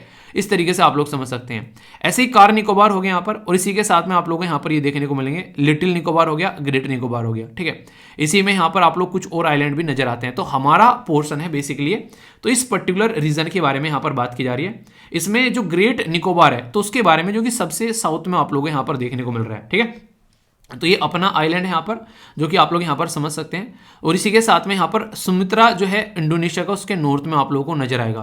काफी रिच है बायोडायवर्सिटी में, और कई बार न्यूज में रहते हैं, हम लोग डेवलपमेंट की कोशिश यहाँ पर कर रहे हैं, इसकी वजह से भी अलग अलग चीजें आप लोगों को देखने को मिलती है। तो इस रीजन के बारे में आप लोग जरूर याद रखिएगा। एक मलक्का स्टेट है यहाँ पर। इंडिया की पावर क्या है यहाँ पर, आप लोगों को मैं समझाता हूँ। ये पर्टिकुलर रीजन इतना इंपॉर्टेंट है क्योंकि चाइना जब भी अगर इस रीजन में आना चाहता है तो चाइना को यहां से होते हुए इस रीजन में इधर से आना पड़ता है, और सामने एकदम इंडिया का रीजन पड़ जाता है। तो डिफेंस के पॉइंट ऑफ व्यू से, यहाँ पर स्ट्रेटजी के पॉइंट ऑफ व्यू से बहुत ही इंपॉर्टेंट रीजन हमारे लिए यहाँ पर ये हो जाता है, ठीक है। तो इसके लिए इसके बारे में यहाँ पर याद रखिएगा। ट्राई सर्विस कमांड है हमारी यहाँ पर पोर्ट ब्लेयर के ऊपर, जो आप लोग बात करेंगे, तो बहुत ही इंपॉर्टेंट रीजन है यहाँ पर। तो मैं बेस्ट क्वेश्चन बन जाए कल को तो कंफ्यूज आना नहीं कि यार ये क्या हो गया, ठीक है। तो आइए अब बात करते हैं क्वेश्चंस के बारे में। तो ये काफी इंपॉर्टेंट था। ये आप लोग याद रखिएगा, food safety and standard authority of India वो बात करेगी आप लोगों से डाइट के बारे में, अच्छे खाने के बारे में। तो ये आप लोग याद रखिएगा कौन सी मिनिस्ट्री के अंडर में आती है, ठीक है। तो ये आप लोगों को बताना है। देखता हूं कौन कौन सी आंसर देता है। आगे बात करते हैं। ये रिपोर्ट काफी इंपॉर्टेंट है। ये कौन प्रस्तुत करता है, वर्ल्ड इकोनॉमिक फोरम। इसकी मीटिंग अभी रिसेंटली आप लोगों को देखने को मिल रही है, मिलेगी मतलब कहां पर, दावोस स्विट्जरलैंड के अंदर में। तो इसके चलते बोल रहे हैं कि इंटरनेशनल लेवल पर कि सब आओ साथ में मिलकर बातें करते हैं, फ्रेगमेंटेड दुनिया में बातें करेंगे। ये थीम भी थी इसकी, ठीक है, साथ में मिलकर। ये जो किताब जो लिखी गई है यहाँ पर, ये है किसके द्वारा, ये संजीव सान्याल के द्वारा, ठीक है। तो इंपॉर्टेंट है ऐसी किताब जो हिस्ट्री के साथ में कनेक्टेड है, क्वेश्चन बन सकता है। यूरोप का यूके जो है वो बेसिकली चाह रहा है जापान के साथ में अपने रिलेशन को इंप्रूव करने के लिए। तो देखते हैं कितने इंप्रूव होते हैं। और ये जो पर्टिकुलर सिस्टम यहाँ पर स्टार्ट किया गया, शेयर्ड स्कूल बस सिस्टम और एग्रीकल्चर जो यहाँ पर रेस्पॉन्स व्हीकल स्कीम, तो ये स्टार्ट की गई है मेघालय के द्वारा। तो ये भी काफी इंटरेस्टिंग क्वेश्चन था यहाँ पर, ठीक है। तो इसके बारे में पता होना चाहिए। आंसर जो है इसका यहाँ पर आप लोगों को देखने को मिलेगा बी, ठीक है। तो इसको जाकर आप लोग मैच कर लेना। तो यहाँ पर एक्सप्लेनेशन भी है और बाकी ये आप लोगों का हो गया, कोई कंफ्यूजन होना ही नहीं चाहिए। आइए अब अंग्रेज बनाता हूं आप लोगों को। 5 नए शब्द सीखेंगे जिसमें आप लोगों को अंग्रेजी बोलना, लिखना, समझना, और इसी के साथ में एंटोनिम, सिनोनिम्स वगैरह भी आप लोगों को देखने को मिलते हैं। एनडीए, सीडीएस, एसएससी, बैंकिंग में पूछ ले जाते हैं और आंसर राइटिंग में बहुत फायदा पहुंचाएंगे अगर आप लोग ये शब्द जो है थोड़ा सा पकड़ लेते हैं। यानी कि पकड़, यानी कि वो नहीं आता था, कौन सा वो सीरियल था इसके कई बार छोटे छोटे डायलॉग भी फेमस हुए थे, ठीक है। मतलब ज़्यादा नहीं देखा, कभी कभी घर जाते ना, घर वाले देख रहे हैं बैठ के, भाभी जी घर पर हैं, हाँ हाँ समझने पकड़े, सही पकड़े हैं भैया, ठीक है। तो वाली बात है। पहला जो शब्द है यहाँ पर ये है बाल, ठीक है। तो ये होता है बांध डालना, एक तरीके से मेड लगाना बोलते हैं ना, मेड लगाना, किसी चीज को हिंडर करना, ठीक है। कोई आप लोगों को, जैसे आप लोग पढ़ना चाहेंगे तो तुरंत आकर आप लोगों को डिस्टर्ब करने लगेंगे, ठीक है। तो एक तरीके से ये क्या हो गया, आप लोगों को अपना टारगेट अचीव करने से रोकना। तो एक तरीके से जो दोस्त होते हैं बड़े कमीने होते हैं, जो भी पढ़ने बैठोगे, अरे क्या करेगा पढ़ गया यार, मूवी देखने चलते हैं, घूमने चलते हैं, खेलेंगे यार, क्या कर रहा है फालतू में, कौन सा मास्टर बन जाएगा पढ़ गया भी, चला। तो वो वाली चीजें हैं। तो हिंडर करना, ब्लॉक करना चीजों को। और अपोजिट क्या होगा, जो घर वाले वो आप लोग को हमेशा सपोर्ट करेंगे, पढ़ ले बैठ के, ठीक है, वरना धक्के खाते फिरेगा, ठीक है। तो वो वाली बातें हैं यहाँ पर, होता है कि नहीं है, बताइए आप। नेक्स्ट जो शब्द है यहाँ पर ये है इनक्रस्ट। इनक्रस्ट आप लोगों ने क्रस्ट सुना है, जैसे पृथ्वी की क्रस्ट के बारे में हम लोग बात करते हैं। तो इनक्रस्ट मतलब जमना, कवर करना किसी एक तरीके से हार्ड सरफेस लेयर से। तो ये वाली बात है, जैसे एक तरीके से एक किसी चीज को ऊपर से टाइट चीज से कवर कर देना, मतलब एक तरीके से प्रोटेक्शन के लिए आप लोग कई बार कवर लगा लेते हो, ऐसे भी आप लोग बोल सकते हो, ठीक है। तो ये शब्द भी कई बार इस्तेमाल किए जाते हैं इस तरीके के। कहते नहीं है कि अपना इंश्योरेंस हो ना हो भाई साहब, मोबाइल का जरूर करवा लेना, ठीक है। ये बात देखने को मिलेगी। नेक्स्ट यहाँ पर ये शब्द है डबास्ट, एक तरीका अनैतिक बोल सकते हैं आप लोग यहाँ पर, एक तरीके से ना मोरल कैरेक्टर या स्टैंडर्ड लो दिखाना, एक तरीके से ये चरित्रवान इंसान या करप्ट इंसान है वो वाला। तो तो इसके चक्कर में मत पड़ना, वैसा बहुत ही घटिया किस्म का इंसान है, धोखा दे के भाग जाएगा। ऐसे कई सारे दोस्त होते होंगे, आप लोगों ने देखा होगा, नहीं कमीने टाइप के होते हैं। एक तो होता है पक्का दोस्त, वैसा मुसीबत में साथ रहेगा, वैसे ही कितनी भी आप लोगों के साथ में नोटंकी कर ले। एक है कमीने टाइप के, जो दर कमीने अंदर से होते हैं, तो वो वाले आप लोग यहाँ पर ये शब्द उनके लिए यूज़ कर सकते हो। तो बताइए किस दोस्त का नाम आप लोग लिखोगे इस शब्द के साथ में। कई बार काम करते करते पढ़ते पढ़ते इतने थक जाते हैं कई सारे लोग, तो थोड़े दिन की छुट्टी ले लेते हैं, ठीक है, तो इसको कहते हैं फर्लो, ठीक है। तो यानी कि कुछ दिन के लिए विश्राम करना, एब्सेंट रहना, ब्रेक ले लेना। कई बार देखा हो कई सारे लोग बहुत लंबे समय से काम कर रहे हैं कि यार अब ना थोड़ा छुट्टी पे चले जाते हैं, एक हफ्ते का ब्रेक ले लेते हैं, ठीक है। तो ये वाली चीज़ें आप लोगों को देखने को मिलेगी, तो ये शब्द आप लोग वहाँ पर यूज़ कर सकते हैं, ठीक है। स्प्राइटली यानी कि फुर्तीला। दूसरा कहता है कि बिल्कुल नहीं जाएंगे, वैसा अपना काम करते रहेंगे, बिल्कुल यहीं पर डटे रहेंगे जब तक टारगेट पूरा नहीं करते, कहीं नहीं जाने वाले, यहीं रहेंगे, ठीक है। तो ये वो वाला रीजन हो गया, ठीक है। तो काफ़ी इंपॉर्टेंट है यार, इनके ऊपर सेंटेंस जरूर फॉर्म करना।